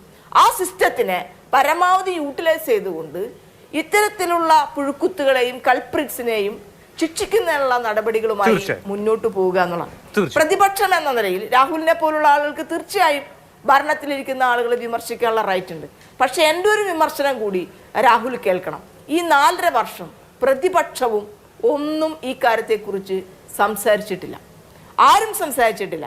ഈ പത്രക്കാരായിട്ടുള്ള ആളുകൾ ഇപ്പോൾ എടുത്തുകൊണ്ടുവന്ന ഈ വിവരാവകാശത്തിന്റെ അടിസ്ഥാനത്തിലാണ് വീണ്ടും ഇത് ചർച്ച ചെയ്യുന്നത്. നമുക്കൊരു ഇടവേള എടുക്കേണ്ടത് അത്യാവശ്യമാണ്. ഇടവേളയ്ക്ക് ശേഷം ഞാൻ മടങ്ങിയത്. ഇപ്പോൾ സംവിധായകൻ VK പ്രകാശിനെതിരെ കൂടി ഗുരുതരമായ ആരോപണം ഉയർന്നിരിക്കുകയാണ്. ആരോപണം ഉന്നയിച്ച വ്യക്തി നമ്മോടൊപ്പം തത്സമയമുണ്ട്. താങ്കൾ കഥാകൃത്താണോ, എഴുത്തുകാരിയാണോ? സിനിമയുമായുള്ള ബന്ധം എന്താണ്? സിനിമയുമായി ബന്ധപ്പെട്ട് പ്രവർത്തിച്ചിട്ടുണ്ടോ? ഇല്ല, സിനിമയായിട്ട് ബന്ധപ്പെട്ട് പ്രവർത്തിച്ചിട്ടില്ല. പക്ഷേ എൻ്റെ കഥ സിനിമയാക്കണം എന്ന് വിചാരിച്ചിട്ടാണ് ഇദ്ദേഹത്തെ ഞാൻ കോണ്ടാക്ട് ചെയ്യുന്നത്. 2 വർഷം മുമ്പാണ് ഈ ഒരു ഇൻസിഡന്റ് ഉണ്ടായത്. അപ്പോൾ 2 വർഷം മുമ്പ് ആളുടെ കോണ്ടാക്ട് എനിക്ക് ഫേസ്ബുക്ക് വഴിയോ വേറെ ഏതോ ഒരു ഫിലിമിലെ തന്നെ ഒരാളുമായിട്ട് കിട്ടി, ആളിൽ നിന്ന് കിട്ടി. അങ്ങനെയാണ് ഞാൻ കോണ്ടാക്ട് ചെയ്യുന്നത്. അങ്ങനെ കഥ പറയണം എന്ന് പറഞ്ഞപ്പോൾ ആള് പറഞ്ഞു ശരി, ഒന്ന് ത്രെഡ് അയച്ചു തരുമെന്ന് പറഞ്ഞു. അങ്ങനെ ഞാൻ ത്രെഡ് അയച്ചു കൊടുത്തു വാട്സപ്പിൽ കൂടെ. അപ്പോൾ ആള് പറഞ്ഞു ത്രെഡ് ഓക്കെ ആണ്, ഇഷ്ടപ്പെട്ടു, നമുക്ക് നേരിട്ട് കഥ പറയാമെന്ന് പറഞ്ഞു. കൊല്ലത്തേക്ക് വരാൻ പറഞ്ഞു. അപ്പൊ ഞാൻ പറഞ്ഞു ഇല്ല, എനിക്ക് കൊച്ചിയിൽ നിന്ന് അവിടെ വരെ വരാനായിട്ടൊരു ബുദ്ധിമുട്ടുണ്ട്. അപ്പൊ സാർ ഒന്ന് കൊച്ചിയിൽ വരുമ്പോൾ എന്നോട് പറഞ്ഞാൽ മതി, ഞാൻ അതുവരെ വെയിറ്റ് ചെയ്യാം, അപ്പൊ നമുക്ക് കാണാമെന്ന് പറഞ്ഞു. അപ്പൊ സാർ പറഞ്ഞു ഇല്ല, എനിക്കത് കഴിഞ്ഞിട്ട് കുറെ മീറ്റിംഗ്സ് ഉണ്ട്, മുംബൈയിലും അവിടെ ഇവിടെ ആയിട്ട് മീറ്റിംഗ്സ് ഉണ്ട്, അപ്പൊ എന്തായാലും കൊല്ലത്തേക്ക് തന്നെ വന്നാൽ മതി, അപ്പൊ നമുക്കത് വേഗം അതിനൊരു ക്ലാരിറ്റി വരുത്താമെന്ന് പറഞ്ഞു. അപ്പൊ ഞാൻ വിചാരിച്ചു എന്തായാലും സിനിമ കഥ ത്രെഡ് ഇഷ്ടപ്പെട്ടു, ഇനി കഥ കേട്ട് കഴിഞ്ഞാൽ തീർച്ചയായിട്ടും സിനിമ എടുക്കും എന്നുള്ളൊരു ഉദ്ദേശം അദ്ദേഹത്തിന് ഉണ്ടെന്ന് കരുതിയിട്ടാണ് ഞാൻ അദ്ദേഹം പറഞ്ഞ ഹോട്ടലിലേക്ക് ചെല്ലുന്നത്. അപ്പോൾ എൻ്റെ റൂമിൽ എത്തിക്കഴിഞ്ഞപ്പോൾ ആള് റൂമിലോട്ട് വന്നിട്ട് പറഞ്ഞു കഥ പറഞ്ഞോളൂ എന്ന് പറഞ്ഞു. അപ്പോൾ ഞാൻ കഥ പറഞ്ഞ് കുറച്ച് കഴിഞ്ഞപ്പോൾ ആള് പറഞ്ഞു, ആളെനിക്ക് ഡ്രിങ്ക്സ് ഓഫർ ചെയ്തു. അത് കഴിഞ്ഞിട്ട് അപ്പം തന്നെ വേറൊരു കോള് വന്നു, നവ്യ നായർ, അവരെ വിളിച്ചിട്ട് എന്തൊക്കെയോ സംസാരിച്ചു. അത് കഴിഞ്ഞിട്ട് പിന്നെ ആള് പറഞ്ഞു നമുക്ക് കഥയല്ല, നമുക്ക് ഏതെങ്കിലും ഒരു സിനിമയിൽ അഭിനയിക്കാൻ താല്പര്യമുണ്ടോ, നമുക്കൊരു സീൻ ചെയ്ത് നോക്കാന്ന് പറഞ്ഞു. അങ്ങനെ ആള് ഭയങ്കര വൾഗറായിട്ടുള്ള ഇന്റിമേറ്റ് ആയിട്ടുള്ള ഒരു സീൻ പറഞ്ഞു. ആള് തന്നെ പറഞ്ഞു. എന്നിട്ട് പറഞ്ഞു അഭിനയിക്കാൻ പറ്റുമോ എന്ന് ചോദിച്ചു. ഞാൻ പറഞ്ഞു എനിക്ക് പറ്റുമെന്ന് തോന്നുന്നില്ല, എനിക്ക് കുഴപ്പമില്ല, എനിക്ക് കഥ സിനിമയാക്കാനാണ് ഞാൻ ഉദ്ദേശിക്കുന്നത്. അപ്പൊ സാർ അതൊന്ന് കംപ്ലീറ്റ് ആയിട്ടൊന്ന് കേൾക്കാൻ പറ്റുമോ എന്ന് ചോദിച്ചു. പറഞ്ഞു ഇല്ല, ഞാൻ അഭിനയിച്ച് കാണിക്കാം, എങ്ങനെയാണെന്ന് ഞാൻ കാണിക്കാം, അതുപോലെ ചെയ്താൽ മതി എന്ന് പറഞ്ഞിട്ടാണ് ആള് എന്നെ ടച്ച് ചെയ്യാനും അതുപോലെ കിസ് ചെയ്യാനും ബെഡിലേക്ക് കിടത്താനൊക്കെ ശ്രമിച്ചത്. അപ്പൊ ഞാൻ പറഞ്ഞു സാറേ കഥ കംപ്ലീറ്റ് ചെയ്യട്ടെ, എന്നിട്ട് നമുക്ക് ഞാനിവിടെ നിന്ന് പൊക്കോളാം, കുഴപ്പമില്ല എന്ന് പറഞ്ഞു. അപ്പൊ പറഞ്ഞു എന്താ ആക്ട് ചെയ്യാൻ താല്പര്യമില്ല എന്നൊക്കെ ചോദിച്ചു. അപ്പൊ ഞാൻ പറഞ്ഞു ഇല്ല, എനിക്ക് കഥ സിനിമയാക്കണം എന്നാണ് ആഗ്രഹം എന്ന് പറഞ്ഞു. എന്നിട്ടും ഇങ്ങനെയൊക്കെയാണ് അഭിനയിക്കേണ്ടതെന്ന് പറഞ്ഞിട്ട് എന്തൊക്കെയോ ചെയ്യുന്നുണ്ടായിരുന്നു. ടച്ച് ചെയ്യാൻ ശ്രമിക്കുക, അതുപോലെ കഴുത്തിൽ കിസ് ചെയ്യാൻ ശ്രമിക്കുക, അങ്ങനെയൊക്കെ ചെയ്യുന്നുണ്ട്. അപ്പൊ ഞാൻ പറഞ്ഞു സാർ എന്തായാലും റൂമിലോട്ട് പൊക്കോളൂ എന്ന് പറഞ്ഞു. അപ്പൊ അതിനു മുമ്പേ ആള് പറഞ്ഞിരുന്നു എനിക്കൊരു കാര്യം ചെയ്യൂ, കഥ ഫുള്ളായിട്ട് കേൾക്കണമെങ്കിൽ റൂമിലോട്ട് വരാൻ പറഞ്ഞു. ഞാൻ പറഞ്ഞു അപ്പോഴേ എനിക്ക് മനസ്സിലായി എന്തായാലും കഥ ഫുള്ളായിട്ട് കേൾക്കുന്നു തോന്നുന്നില്ല എന്ന് എനിക്ക് അപ്പം തന്നെ മനസ്സിലായി. ഞാൻ പറഞ്ഞു കുഴപ്പമില്ല, സാർ റൂമിലോട്ട് പൊക്കോളൂ, ഞാൻ പിന്നെ എപ്പോഴെങ്കിലും കേൾപ്പിക്കാം, അല്ലെങ്കിൽ കൊച്ചിയിൽ വരുമ്പോൾ ഞാൻ സാറിന് കഥ പറയാം. എപ്പോഴായിരുന്നു? കൊല്ലത്തെ ഏത് ഹോട്ടലിൽ വെച്ചാണ് ഈ സംഭവമൊക്കെ? ഹോട്ടലിലെ ലോബിയിൽ വെച്ചാണോ ഉണ്ടാവുന്നത് അതോ? അല്ലല്ല, റൂമിലാണ്. ആള് 2 റൂം എടുത്തിട്ടുണ്ടായിരുന്നു. എന്റെ റൂമിലോട്ടാണ് ആൾ ആദ്യം വന്നത്. ശരി ശരി. അത് കഴിഞ്ഞിട്ട് ആള് ലാസ്റ്റ് ഞാൻ വഴങ്ങുന്നില്ല എന്ന് കണ്ടപ്പോൾ പറഞ്ഞു ശരി ഞാൻ കഥ കേൾക്കാം, എന്റെ റൂമിലോട്ട് വരാൻ പറഞ്ഞു. അപ്പൊ ഞാൻ പറഞ്ഞു ഇല്ല, റൂമിലോട്ട് വരുന്നില്ല, സാർ പൊക്കോളാൻ പറഞ്ഞു. അപ്പൊ പറഞ്ഞു ഉറപ്പാണോ എന്ന് ചോദിച്ചു. ഞാൻ പറഞ്ഞു അതെ ഉറപ്പാണ്, സാർ പൊക്കോളാൻ പറഞ്ഞു. അങ്ങനെ ആൾ അവിടെ നിന്ന് ഇറങ്ങി. അപ്പൊ തന്നെ ഒരു 10-15 മിനിറ്റ് കഴിഞ്ഞപ്പോൾ ഞാനും അവിടെ നിന്ന് ഇറങ്ങി കൊച്ചിയിലെത്തി. രാവിലെ ആയപ്പോൾ കൊച്ചിയിലെത്തി. ഒരു ഉറക്കം കഴിഞ്ഞ് എണീറ്റപ്പോൾ ആളുടെ കുറെ മിസ് കോൾ കണ്ടു. എന്നിട്ട് ആളെ ഞാൻ തിരിച്ചു വിളിച്ചു. അപ്പൊ പറഞ്ഞു അയ്യോ എന്ത് പണിയാ കുട്ടി കാണിച്ചത് എന്ന് പറഞ്ഞിട്ട് കുറെ സോറിയൊക്കെ പറഞ്ഞു. ഇങ്ങനെ രാത്രിയൊക്കെ ഇറങ്ങി വന്നു കഴിഞ്ഞാൽ എന്തെങ്കിലും പറ്റിക്കഴിഞ്ഞാൽ എന്താ പറയാ, എനിക്കൊരു മോളുള്ളത്, ആളും ഡയറക്ടറാണ്, ഞങ്ങൾക്ക് നാണക്കേടല്ലേ എന്നൊക്കെ പറഞ്ഞിട്ട് എന്താ വേണ്ടതെന്ന് വെച്ചാൽ ചെയ്യാം എന്നൊക്കെ പറഞ്ഞു. അപ്പൊ ഞാൻ പറഞ്ഞു ഇല്ല സാർ, സാറിന്റെ ഒരു ഉറപ്പിന്റെ പുറത്താണ് ഞാൻ വന്നത്, എന്റെ കഥ സിനിമയാക്കുമെന്ന് സാറ് പറഞ്ഞ ഒരു വാക്കിന്റെ പുറത്താണ് ഞാൻ അങ്ങോട്ട് വന്നത്. ഇപ്പൊ അത് അവിടെ തീർന്നു, ഇറ്റ്സ് ഓക്കെ എന്ന് പറഞ്ഞിട്ട് ഞാൻ അവിടെ ക്ലോസ് ചെയ്തു. അപ്പൊ അങ്ങനെയല്ല, ഞാൻ എന്താ ചെയ്യേണ്ടത്, എന്തെങ്കിലും കാശ് വേണോ എന്നൊക്കെ ചോദിച്ചു. അപ്പൊ പറഞ്ഞു കുഴപ്പമില്ല, എനിക്ക് ഒന്നും വേണ്ട, കുഴപ്പമില്ല എന്ന് പറഞ്ഞു. പറഞ്ഞു ഇല്ല അങ്ങനെയല്ല, ഇതാരോടും പറയുകയും ചെയ്യരുത്, പിന്നെ അവിടെ വരെ വന്നതല്ലേ വണ്ടിക്കാശ്, അങ്ങനെയൊക്കെ പറഞ്ഞിട്ട് ആളുടെ ഡ്രൈവറോ ആരുടെയോ അക്കൗണ്ടിൽ നിന്ന് ഗൂഗിൾ പേ വഴി എനിക്ക് 10,000 രൂപ അയച്ചു തന്നു. അപ്പോഴേ ഞാൻ പറഞ്ഞു ഇറ്റ്സ് ഓക്കെ സാർ, എനിക്ക് കുഴപ്പമൊന്നുമില്ല, ഞാൻ ആരോടും പറയാനൊന്നും പോണില്ല എന്ന് പറഞ്ഞു. അങ്ങനെ ശരി എന്നാൽ ആരോടും പറയരുതെന്ന് പറഞ്ഞിട്ട് അവിടെ ക്ലോസ് ചെയ്തു. പിന്നെ ആളെ കോണ്ടാക്ട് ചെയ്യാനോ ഒന്നിനും ഞാൻ ശ്രമിച്ചിട്ടില്ല. പക്ഷെ ഇപ്പോൾ ഞാനിത് പറയുന്നതിൻ്റെ ഉദ്ദേശം എന്താണെന്ന് വെച്ചാൽ ഗവൺമെൻറ് മൊത്തം കൂടെ ഉണ്ട്, പിണറായി സഖാവ് കൂടെ ഉണ്ട്, നിൽക്കുമെന്ന്, നടപടി എടുക്കുമെന്നുള്ള ഒരു വിശ്വാസത്തിന്റെ പുറത്താണ് ഞാനിപ്പം ഇത് സംഭവം നടന്ന സമയത്ത് ആരോടെങ്കിലും പറയുകയോ മറ്റോ ചെയ്തിരുന്നോ? ഇത് ആരോടെങ്കിലും കമ്മ്യൂണിക്കേറ്റ് ചെയ്തിരുന്നോ ആ സമയത്ത്? കേൾക്കുന്നില്ല. ഇത് ആ സംഭവം ഉണ്ടായ സമയത്ത് ആരോടെങ്കിലും പറയുകയോ മറ്റോ ചെയ്തിരുന്നോ? ഇല്ല, ഫ്രണ്ട്സിനോടൊന്നും ഞാൻ പറഞ്ഞിട്ടില്ല. ഞാൻ വിചാരിച്ചു എത്ര നാളും ഞാൻ അങ്ങോട്ട് പോയി അങ്ങനെ ഒരു ദുരനുഭവം ഉണ്ടായിരുന്നു. ഞാൻ പിന്നെ വിചാരിച്ചു കംപ്ലൈന്റ് ചെയ്ത് കഴിഞ്ഞാൽ ഏത് ലെവൽ വരെ പോകുമെന്ന് എനിക്കറിയില്ല. പിന്നെ എൻ്റെ പാരൻസിനൊന്നും അത്ര ഇഷ്ടമല്ല ഞാൻ സിനിമയിൽ ഇങ്ങനെ എന്തെങ്കിലും ചെയ്യുന്നതൊന്നും ഇഷ്ടമല്ല. അപ്പോൾ അത് ആളുകൾ അറിയും. അതുകൊണ്ട് തന്നെ ഞാൻ വേണ്ടെന്ന് വെച്ചു. പക്ഷെ ഇപ്പൊ എനിക്കൊരു ധൈര്യം കിട്ടി. ശരി, ആ ഒരു ധൈര്യത്തിന്റെ പുറത്താണ് ഞാനിപ്പോ പറയുന്നത്. ഇതിനുശേഷം എപ്പോഴെങ്കിലും അദ്ദേഹം കോണ്ടാക്ട് ചെയ്യുകയോ അദ്ദേഹത്തെ അങ്ങോട്ട് കോണ്ടാക്ട് ചെയ്യുകയോ അങ്ങനെ എന്തെങ്കിലും ഉണ്ടായിട്ടുണ്ടോ? ഇല്ല, ആള് പിന്നെ കോണ്ടാക്ട് ചെയ്തിട്ടില്ല. ഞാനും ആ കോണ്ടാക്ട് നിർത്തുകയാണ് ചെയ്തത്. കാരണം എന്തായാലും സിനിമ എടുക്കാൻ ഉദ്ദേശിക്കുന്നില്ല. ആള് വെറുതെ പറഞ്ഞതെന്ന് പിന്നീട് എനിക്ക് മനസ്സിലായി. അവിടെ എത്തിക്കാൻ വേണ്ടിയിട്ടുള്ളൊരു സംഭവം മാത്രമായിരുന്നു. അതൊരു ചതിയായിരുന്നു. അതെ, കാരണം പ്ലാൻ ചെയ്തിട്ടാണ്. അല്ലെങ്കിൽ പിന്നെ അന്നേരം തന്നെ അദ്ദേഹത്തിന് പറയായിരുന്നു സോറി കുട്ടി, ഇതും ഇഷ്ടമായില്ല, ഈ സ്റ്റോറി ത്രെഡ് ഇഷ്ടമായില്ല, വരണമെന്നില്ല എന്ന് പറഞ്ഞാൽ അവിടെ തീർന്നു. പക്ഷെ ഉറപ്പ് തന്നതിന്റെ പുറത്താണ് ഞാൻ അങ്ങോട്ട് എത്തുന്നത്. അവിടെ എത്തിയിട്ടും സിനിമയിൽ അഭിനയിപ്പിക്കാൻ നമുക്കൊരു ആഗ്രഹം ഉണ്ടായിട്ടില്ല. എന്നിട്ടും നിർബന്ധിച്ചിട്ടായിരുന്നു പറഞ്ഞുകൊണ്ടിരുന്നത് ഇങ്ങനെ ഒരു സീൻ ഞാൻ പറയട്ടെ, അതുപോലെ ചെയ്താൽ മതി, ഞാൻ കാണിച്ചു തരാം എന്ന് പറഞ്ഞിട്ട് ചെയ്യുമായിരുന്നു. അപ്പൊ അത് പ്ലാൻഡ് അല്ലാതെ പിന്നെ വേറെ അതിലൊന്നും ചിന്തിക്കാനില്ലല്ലോ. സിനിമയിലെ കരിയർ എന്ന സ്വപ്നം അതോടുകൂടി ഉപേക്ഷിച്ചോ? എഴുത്തും മറ്റു കാര്യങ്ങളൊക്കെ ഉണ്ടാവുമല്ലോ. അപ്പോൾ അത് സിനിമാ മോഹം പൂർണ്ണമായും ഈ ഒരു ദുരനുഭവത്തോടു കൂടി അവസാനിപ്പിച്ചോ? പിന്നീടും പലരെയും കോണ്ടാക്ട് ചെയ്യാൻ ശ്രമിച്ചിട്ടുണ്ട്. പക്ഷെ എനിക്ക് പറയാനുള്ളത് വേറൊന്നാണ്. അതായത് നമ്മളെ പറഞ്ഞ് പറ്റിക്കരുത്. അല്ലാതെ ഒറ്റയടിക്ക് സോറി ഇത് കഥ കൊള്ളില്ല അല്ലെങ്കിൽ ഈ കഥ എടുക്കാൻ പറ്റില്ല എന്ന് പറഞ്ഞാൽ അവിടെ തീർന്നു. ഇതുപോലെ പറഞ്ഞു പറ്റിക്കരുത് എന്നുള്ളൊരു സംഭവമാണ് എനിക്ക് പറയാനുള്ളത്. അതുകൊണ്ടാണ് ഞാനിങ്ങനെ എന്താ പറയണ്ടേ മീഡിയയ്ക്ക് മുമ്പിൽ വരുന്നത് തന്നെ. അതുകൊണ്ടാണ് ഈ ഒരു പരാതിയായിട്ട് മുന്നോട്ട് പോകാൻ ഉദ്ദേശിക്കുന്നതും അതുകൊണ്ടാണ്. അതായത് വി.കെ. പ്രകാശിനെതിരെ പരാതിയുമായി മുന്നോട്ട് പോവുകയാണ്. പരാതി എവിടെയെങ്കിലും കൊടുത്തോ? നമ്മൾ പ്രത്യേക അന്വേഷണ സംഘത്തിലെ മെയിൽ അയച്ചിട്ടുണ്ട്. ഓക്കെ, അവിടെ നിന്ന് എന്തെങ്കിലും കോണ്ടാക്ട് ഇങ്ങോട്ട് എന്തെങ്കിലും കമ്മ്യൂണിക്കേഷൻ വന്നിട്ടുണ്ടോ? മൊഴിയെടുക്കാനോ അങ്ങനെ എന്തെങ്കിലും? ഇല്ല, ഇന്ന് രാവിലെയാണ് മെയിൽ അയച്ചത്. ഇതുവരെ റിപ്ലൈ ഒന്നും വന്നിട്ടില്ല. സർക്കാർ ഇന്നലെയാണ് പ്രത്യേക അന്വേഷണ സംഘത്തെ കോൺസ്റ്റിറ്റ്യൂട്ട് ചെയ്തത്. ഇന്ന് രാവിലെ തന്നെ ഈ ദുരനുഭവം ചൂണ്ടിക്കാട്ടി പ്രത്യേക അന്വേഷണ സംഘത്തിന് ഇമെയിൽ അയച്ചു അല്ലേ? അതെ.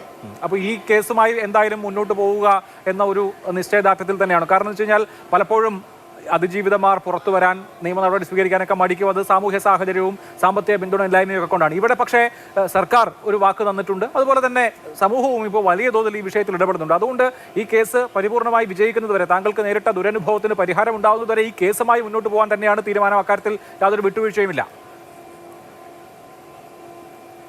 ഇല്ല, യാതൊരു വിട്ടുവീഴ്ചയില്ല. കാരണം ഈ പറഞ്ഞ പോലെ ഗവൺമെന്റ് കൂടെയുണ്ട് എന്നുള്ളൊരു ഉറച്ച വിശ്വാസത്തിന്റെ പുറത്ത് തന്നെയാണ് മുന്നോട്ട് പോകുന്നത്. തീർച്ചയായും നന്ദി. ഇപ്പോൾ ഞങ്ങൾ വി.കെ. പ്രകാശിനെ കോൺടാക്ട് ചെയ്യാൻ ശ്രമിച്ചിരുന്നു. പക്ഷേ അദ്ദേഹത്തിൻ്റെ ടെലിഫോൺ സ്വിച്ച് ഓഫ് ആയതുകൊണ്ടാണ്. അദ്ദേഹത്തിൻ്റെ വേർഷൻ എന്താണ് എന്നുള്ളത് ഈ കാര്യത്തിൽ അറിയാനുണ്ട്. പക്ഷേ അദ്ദേഹത്തെ കോൺടാക്ട് ചെയ്യാൻ കഴിയാത്തതുകൊണ്ടാണ് ആ വേർഷൻ ഇവിടെ ഇല്ലാതിരിക്കുന്നത്. നമുക്ക് മറ്റ് അതിഥികളിലേക്ക് ഒരിക്കൽ കൂടി. ശ്രീ സജി നന്ദിയാട്ട്, ഇപ്പോൾ നമ്മൾ കേട്ടത് ഈ പെൺകുട്ടി സിനിമയിലേക്ക് ആദ്യമായി വരാൻ ഒരുമ്പെട്ടൊരു കുട്ടിയാണ്. അവർക്കാണ് ഈ അവസ്ഥ നേരിട്ടത്. ഹേമ കമ്മിറ്റി റിപ്പോർട്ട് തന്നെ പറയുന്നത് ഇതുപോലെയുള്ള സംഭവങ്ങൾ റാമ്പൻ്റാണ്, വ്യാപകമാണ്. മലയാളം സിനിമ ഇൻഡസ്ട്രി നേരിടുന്ന ഏറ്റവും പ്രധാനപ്പെട്ട പ്രശ്നം, അതിലെ സ്ത്രീകൾ നേരിടുന്ന ഏറ്റവും വലിയ പ്രശ്നം ലൈംഗിക ചൂഷണമാണെന്നാണ്. ആ റിപ്പോർട്ട് എന്തുകൊണ്ട് അങ്ങനെ പറഞ്ഞു എന്ന് വ്യക്തമാക്കുന്നതാണ് പുറത്തു വരുന്ന ഓരോ വെളിപ്പെടുത്തലും. അപ്പോൾ ഇതൊക്കെ ഓരോ വിഷയവും ഓരോ കംപ്ലൈൻറ്റും അതിൻ്റെ മെറിറ്റിൽ അന്വേഷിക്കപ്പെടുക എന്നുള്ള ഒരു കാര്യമല്ലേ നടക്കേണ്ടത്.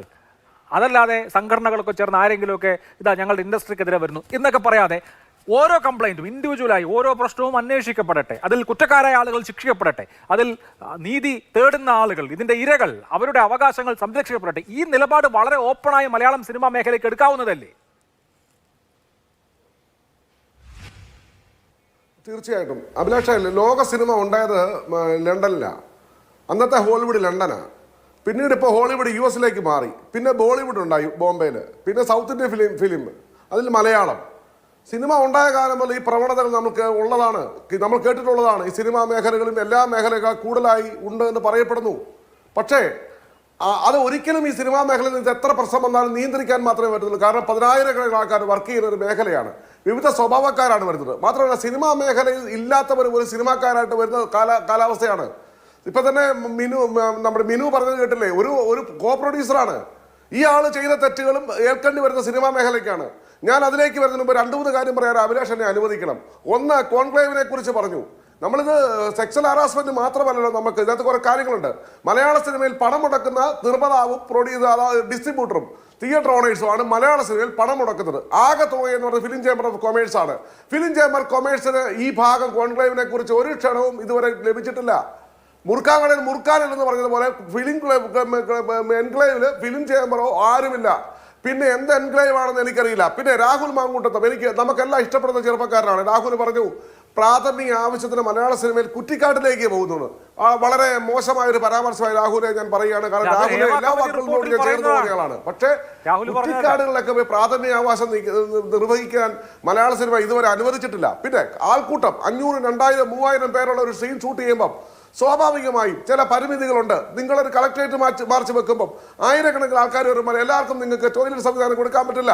ഒരു മര്യാദയാണ്, നമ്മുടെ അത് പരിമിതിയാണ്. ഞങ്ങളത് തിരിച്ചറിയുന്നുണ്ട്. ഇനിയും ഞങ്ങൾ തീരുമാനിച്ചിട്ടുണ്ട് ഇങ്ങനെയുള്ള സ്ഥലങ്ങളിൽ പ്രത്യേകമായിട്ടുള്ള കാരവൻ അറേഞ്ച് ചെയ്തിട്ട് എല്ലാവർക്കും കൊടുക്കാൻ പറ്റില്ല. ലോകത്ത് ആർക്കും സാധ്യമായ കാര്യമല്ല, ഇത് ഇമ്പോസിബിൾ ആണ്. അങ്ങനെയുള്ള കാര്യങ്ങൾ ഞങ്ങൾ സംവിധാനങ്ങൾ ചെയ്യും. മറ്റൊരു പ്രധാനപ്പെട്ട പ്രശ്നം ഞാൻ ചോദിക്കട്ടെ, അങ്ങനെയെങ്കിൽ കോൺഗ്രസ് ഭരിക്കുന്ന, BJP ഭരിക്കുന്ന, കമ്മ്യൂണിസ്റ്റ് പാർട്ടി ഭരിക്കുന്ന എത്രയോ പഞ്ചായത്തുകളുണ്ട്. പാവപ്പെട്ട നമ്മുടെ ഈ തൊഴിലാളികൾ രാവിലെ പ്രദേശങ്ങൾ വൃത്തിയാക്കാൻ ഒരറ്റത്തുനിന്ന് മറ്ററ്റം വരെ പോകുന്നില്ലേ? ആ പാവപ്പെട്ട സ്ത്രീകളല്ലേ പോണത്? തൊഴിലുറപ്പ് പാവപ്പെട്ട നിസ്സാര തുകയ്ക്ക് അവർക്ക് നമുക്ക് പ്രാഥമിക ആവാസം നിർവഹിക്കാൻ നമുക്ക് സാധിക്കുന്നുണ്ടോ? അപ്പൊ ഇത് പരിമിതമായ സാഹചര്യങ്ങളുണ്ട്. പിന്നെ മമ്മൂട്ടിയെ പോലെ ഏറ്റവും നല്ല ആലോചിച്ച് നോക്കൂ, മമ്മൂട്ടിയെ പോലെ ലോകം കണ്ട, ഇന്ത്യ കണ്ട ഏറ്റവും നല്ല മാന്യനായ സിനിമാ നടനുള്ള മലയാള സിനിമയ്ക്കാണ് ഈ അവകാശമായ പേര് കേൾക്കേണ്ടത്. പൃഥ്വിരാജിനെ പോലെ നാളുകളിൽ ഇന്ത്യ ഞെട്ടാൻ പോകുന്ന സംവിധായകനായി മാറാൻ പോകുന്ന, നാളുകളിൽ ഇന്ത്യ മലയാളിയാണെന്ന് നമ്മൾ ഓരോരുത്തരും അഭിമാനിക്കാൻ പോകുന്ന പൃഥ്വിരാജിനെ പോലെയുള്ള മലയാള സിനിമയാണ് ഈ നാണക്കേടിൽ നിൽക്കുന്നത്. ടോവിനെ പോലെയുള്ള ആള് വളരെ സൗമ്യമായ പെരുമാറ്റം കൊണ്ട് മലയാളികളുടെ ഹരമായ മോഹൻലാൽ ഉൾപ്പെടുന്ന എത്രയോ നല്ല ചെറുപ്പക്കാർ, നിങ്ങൾ ആലോചിച്ച് നോക്കൂ, നല്ല ഹൈ പ്രൊഫൈലുള്ള ചെറുപ്പക്കാരികളും വരുന്ന ഒരു മേഖലയിലാണ് ഇത്തരത്തിലുള്ള ആക്ഷേപം വരുന്നത്. അത് സിനിമാ മേഖലയ്ക്ക് ആകെ ക്ഷീണമാണ്. ഞങ്ങളത് പ്രതികരിക്കുന്നുണ്ട്. ഇത്തരം പുഴുക്കുത്തുകളെ തിരിച്ചറിയണം മലയാള സിനിമ. അതോടൊപ്പം തന്നെ ഇവരെ പുറത്താക്കാൻ ഞങ്ങൾക്ക് കഴിയും. ഇതുവരെ പരാതികൾ ലഭിച്ചിട്ടില്ല. ഞങ്ങൾ ഞങ്ങൾക്ക് പോലീസിംഗ് ഇല്ല. ഈ മലയാള സിനിമ ഇത്രയാക്കി മലയാളികളാണ്. അവരോട് ഞങ്ങൾക്ക് ഉത്തരം പറയേണ്ടതുണ്ട്. ഞങ്ങളുടെ ഭാഗത്ത് അറിയാതെ വന്ന ചലച്ചിത്ര അക്കാദമിയുടെ ചെയർമാന്, അമ്മ എന്ന് പറയുന്ന താരങ്ങളുടെ സംഘടനയുടെ ജനറൽ സെക്രട്ടറിക്ക്, ഇതിന്റെ ഏറ്റവും പ്രധാനപ്പെട്ട താക്കോൽ സ്ഥാനങ്ങളിൽ ഇരുന്ന 2 പേരാണ് സ്ഥാനം രാജിവെച്ച് പോകേണ്ടി വന്നത്. ഏറ്റവും പ്രധാനപ്പെട്ട വലിയ താരശരീരങ്ങളാണ് ഇതിൽ ആരോപണ വിധേയരായി കേസിന് നേരിടാൻ പോകുന്നത്. അപ്പോൾ നിസ്സാരക്കാരല്ല, ഏതോ വഴിയെ പോയ ആളുകളല്ല മഹത്തായ മലയാള സിനിമയെ മോശമാക്കുന്നത്. അല്ലല്ല, ഞാൻ അഭിലാഷേ, ഞാൻ അത് അങ്ങനെയല്ലല്ലോ ഞാൻ പറഞ്ഞത്. അവർ തെളിയിക്കപ്പെടട്ടെ. ആരോപണം ആർക്കെതിരെ ഉന്നയിക്കാം. നാളെ അഭിലാഷെതിരെ ഉന്നയിക്കാം. അങ്ങനെയാണ് അഭിലാഷെ ഈ ചാനലുകളിലൊക്കെ ഞാൻ കഴിഞ്ഞ ദിവസം നടത്തിയ പ്രസ്താവന എത്രയോ പേര് പറഞ്ഞു, എത്രയോ പേര് വിമർശിച്ചു. എന്റെ വിമർശനം ഇപ്പോഴും തന്നെയാണ്. ഞങ്ങളുടെ ഇടങ്ങളിൽ ഇല്ലെന്ന് പറഞ്ഞിട്ടുണ്ടോ? പണ്ട് വെള്ളി നക്ഷത്രത്തിലും ഞാനായാലും ഇത്തരം ഗോസിപ്പുകളും പരാതികളും ഉണ്ടായിരുന്നല്ലോ. ഇതിപ്പോ ദൃശ്യമാധ്യമത്തിലേക്ക് മാറി. ഈ മേഖല ശരിയാകണം, നിയന്ത്രിക്കപ്പെടണം. ഇവിടെ നമ്മൾ പറഞ്ഞില്ലേ, നമ്മുടെ നാട്ടിൽ ഈ സിനിമയ്ക്കകത്ത് ഏറ്റവും കൂടുതൽ എന്തായിരുന്നു ഈ ലഹരി ഉപയോഗം നമ്മൾ ചർച്ച ചെയ്തില്ലേ? അന്നേരം നിങ്ങൾ പറയരുത്, നാളെ നിങ്ങൾ പ്രൈം ടൈമിൽ ന്യൂസുമായി വരരുത്, മലയാള സിനിമ വിലക്കോ എന്നൊന്നും പറഞ്ഞ് വരരുത്. പാടത്തൂടെയും വരമ്പത്തൂടെ നടക്കാൻ പറ്റുന്ന അവസ്ഥ വരരുത്. ഞങ്ങൾ ആക്ഷൻ എടുത്തിട്ടുണ്ടല്ലോ. എടുത്തപ്പോഴൊക്കെ നിങ്ങൾ എന്ത് നേരെ തിരിഞ്ഞു? നിങ്ങൾ തിരിഞ്ഞിട്ട് പറയുകയാണ് മലയാള സിനിമയിൽ വിലക്കോ, മലയാള സിനിമ ഇവരാരാണ്, തമ്പുരാക്കന്മാരോ? അങ്ങനെ ചോദിക്കല്. ഫ്രീ ഹാൻഡ് ഇവിടെ നടപടി ഉണ്ടാവും. പിന്നെ വേറെ കാര്യം, നമ്മുടെ രാജ്യമാണ്. നമുക്ക് ഭരണഘടനയുണ്ട്. തീരുമാനത്തിനപ്പുറത്ത് അവിടെ എന്താണോ NDPS ആക്ടിൽ പറയുന്നത് ആ കാര്യം ലഹരി ഉപയോഗത്തിന്റെ കാര്യത്തിലാണ്. ഇവിടെ ശ്രീ രാഹുൽ മാങ്കൂട്ടത്തിൽ ഇപ്പോൾ ഒറ്റപ്പെട്ട സംഭവം എന്നുള്ളത് അമ്മ സംഘടനയുടെ നറേഷനാണ്. അങ്ങനെ ഒറ്റപ്പെട്ടതല്ല എന്ന് ജഗദീഷ് അടക്കമുള്ള താരങ്ങൾ ഇന്നിപ്പോൾ പൃഥ്വിരാജ് വളരെ കൃത്യമായി ആ കാര്യങ്ങൾ പറയുന്നുണ്ട്. സംഗതി എന്തായാലും ഇപ്പോൾ രാഷ്ട്രീയ വ്യത്യാസം എന്നുള്ളതൊന്നുമല്ല. ഇപ്പോൾ ഇടതുപക്ഷത്ത് അനുഭവമുള്ള ആളുകളും നിങ്ങളോട് കോൺഗ്രസ് പാർട്ടിയോട് അനുഭവമുള്ള ആളുകളും ഈ കേസിൽ ഇപ്പോൾ ഈ വിഷയത്തിൽ ഇപ്പോൾ ആരോപണ വിധേയനായിട്ടുണ്ട്. ഇപ്പോൾ ഇന്ന് ഈ നടി മിനു പറഞ്ഞ ഒരാൾ ഇപ്പോൾ കോൺഗ്രസിന്റെ അഭിഭാഷക സംഘടനയുടെ താക്കോൽ സ്ഥാനത്തിരിക്കുന്ന ആളാണ്. അപ്പുറത്ത് MLA CPM-ന്റെ MLA ഉണ്ട്. ഇതിപ്പോൾ രാഷ്ട്രീയ തർക്കം അല്ലെങ്കിൽ രണ്ട് പാർട്ടിക്കാർ പെടുന്നു എന്നുള്ളതിനപ്പുറത്ത് ഈ പ്രശ്നം അടിസ്ഥാനപരമായി സ്ത്രീപക്ഷ സമീപനങ്ങളോടെ പരിഹരിക്കപ്പെടണം എന്നുള്ളതാണല്ലോ, നീതി നടപ്പാകണം എന്നുള്ളതാണല്ലോ, അതിന് കൃത്യമായ അന്വേഷണം നടക്കണം എന്നുള്ളതാണല്ലോ, ഒപ്പം മറ്റടിസ്ഥാന പ്രശ്നങ്ങൾ പരിഹരിക്കപ്പെടണം എന്നുള്ളതാണല്ലോ. അപ്പോൾ ആ ദിശയിലേക്ക് കാര്യങ്ങൾ പോസിറ്റീവായി പോകുന്നതിന് എന്തെങ്കിലും ലക്ഷണങ്ങൾ താങ്കൾക്ക് കാണാനുണ്ടോ? ശ്രീ അഭിലാഷിൻ്റെ ചോദ്യത്തിന് മറുപടി പറയുന്നതിന് മുമ്പ് ശ്രീ സജി നന്ദിയാട്ട് അദ്ദേഹം എന്നെ തെറ്റിദ്ധരിച്ചതാണ്. ഈ പ്രാഥമിക ആവശ്യങ്ങൾക്കായി കുറ്റിക്കാട്ടിൽ പോകണം എന്നുള്ളത് എൻ്റെ സ്റ്റേറ്റ്മെൻ്റ് അല്ല, അത് ഹേമ കമ്മിറ്റി നിരവധിയായിട്ടുള്ള ആളുകളുമായിട്ട് സംസാരിച്ചതിൻ്റെ അടിസ്ഥാനത്തിൽ ഹേമ കമ്മിറ്റിയുടെ റിപ്പോർട്ടിനകത്ത് പറഞ്ഞിട്ടുള്ള പരാമർശമാണ്. അതിന് ശ്രീ സജി നന്ദിയായിട്ട് പറഞ്ഞ മറുപടി അത് യുക്തിസഹമാണ് എന്ന് ഞാൻ വിചാരിക്കുന്നില്ല. കാരണം ഒരു സമരത്തിന് പോകുമ്പം എത്ര ടോയ്ലറ്റുകൾ ക്രമീകരിച്ചു, എത്ര ടോയ്ലറ്റുകൾ ക്രമീകരിക്കുന്നില്ല എന്നുള്ളതല്ല പ്രശ്നം. ഇപ്പം സ്വാഭാവികമായിട്ടൊരു കളക്ട്രേറ്റ് മാർച്ചിന് പോകുമ്പം എനിക്ക് മാത്രമായി, ഇപ്പം ഞാനിതിൻ്റെ അധ്യക്ഷനാണല്ലോ, എനിക്ക് മാത്രമായി പ്രത്യേകമായ ഒരു ടോയ്ലറ്റും ബാക്കിയുള്ളവർക്ക് കുറ്റിക്കാട്ടിൽ പോകേണ്ടി വരുന്നൊരു സാഹചര്യമില്ല. ഞങ്ങളെല്ലാവരും തുല്യമായി ആ വിഷയത്തിനകത്ത് നിൽക്കുകയാണ്. മാത്രമല്ല അതൊരു തൊഴിലിടമല്ല. ശ്രീ സജി നന്ദിയായിട്ട് താങ്കൾ മനസ്സിലാക്കേണ്ടത്, താങ്കൾക്ക് അതിനെപ്പറ്റി ധാരണയുള്ള ഒരാളാണ്. ഞാൻ പറയുന്നത് ഒരു 300 സ്ക്വയർ ഫീറ്റ് ഉള്ള ഒരു കടയ്ക്ക് ലൈസൻസ് കിട്ടണമെങ്കിൽ ഒരു ടോയ്ലറ്റ് അല്ല ശ്രീ സജി നന്ദിയായിട്ട് ഞാൻ പറഞ്ഞത് അതിനകത്ത് വ്യത്യാസം ഒരു തൊഴിലിടമാണ്. അപ്പം 300 സ്ക്വയർ ഫീറ്റ് ഉള്ളൊരു കടമുറിക്ക് ലൈസൻസ് കിട്ടണമെങ്കിൽ 2-3 ജീവനക്കാർ മാത്രമുള്ളൊരു കടമുറിക്ക് ലൈസൻസ് കിട്ടണമെങ്കിൽ ഒരു ടോയ്ലറ്റ് അതിനകത്ത് ഉണ്ടാകണം. അപ്പം മാതൃഭൂമി ചാനലിൻ്റെ ലൈസൻസും മാതൃഭൂമി എന്ന് പറയുന്ന ആ സ്റ്റുഡിയോ പ്രവർത്തിക്കുന്ന കോംപ്ലക്സിന് പ്രത്യേകമായിട്ടുള്ള പെർമിഷൻ, അതിൻ്റെ പെർമിറ്റ് കിട്ടണമെന്നുണ്ടെങ്കിൽ മാതൃഭൂമി എത്ര സ്ക്വയർ ഫീറ്റ് ഉണ്ടോ അതിനകത്ത് എത്ര ജീവനക്കാർ ജോലി ചെയ്യുന്നുണ്ടോ അതിന് ആനുപാതികമായിട്ടുള്ള ടോയ്ലറ്റ് ഫെസിലിറ്റി മാതൃഭൂമി സ്റ്റുഡിയോയ്ക്കകത്ത് ഉണ്ടാകണം. അത് വളരെ നിർബന്ധപൂർവമായിട്ടുള്ളൊരു നിയമമായി നിലനിൽക്കെ മലയാളത്തിലെ തന്നെ കേരളത്തിലെ ഏറ്റവും വലിയ തൊഴിൽ ഇൻഡസ്ട്രിയാണ് മലയാള സിനിമ ഇൻഡസ്ട്രി എന്നുള്ള കാര്യത്തിൽ താങ്കൾക്കും തർക്കമില്ല എന്നാണ് ഞാൻ വിചാരിക്കുന്നത്.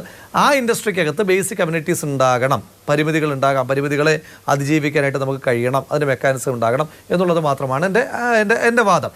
പിന്നെ 2, താങ്കൾ പറഞ്ഞ വാദത്തോട് ഞാനും യോജിക്കുന്നു. ഇപ്പോൾ മലയാള സിനിമ ഇൻഡസ്ട്രി ആകെ മോശമാണ് എന്നുള്ളൊരു അഭിപ്രായം, ഞാൻ ഒരു വലിയ സിനിമ ആസ്വാദകനും സിനിമയുടെ വലിയ താല്പര്യമുള്ള ഒരാളുമാണ്. അത് പലപ്പോഴും ഞാനത് വളരെ പബ്ലിക്കായിട്ട് തന്നെ ഡിസ്ക്ലോസ് ചെയ്തിട്ടുള്ളൊരു കാര്യവുമാണ്.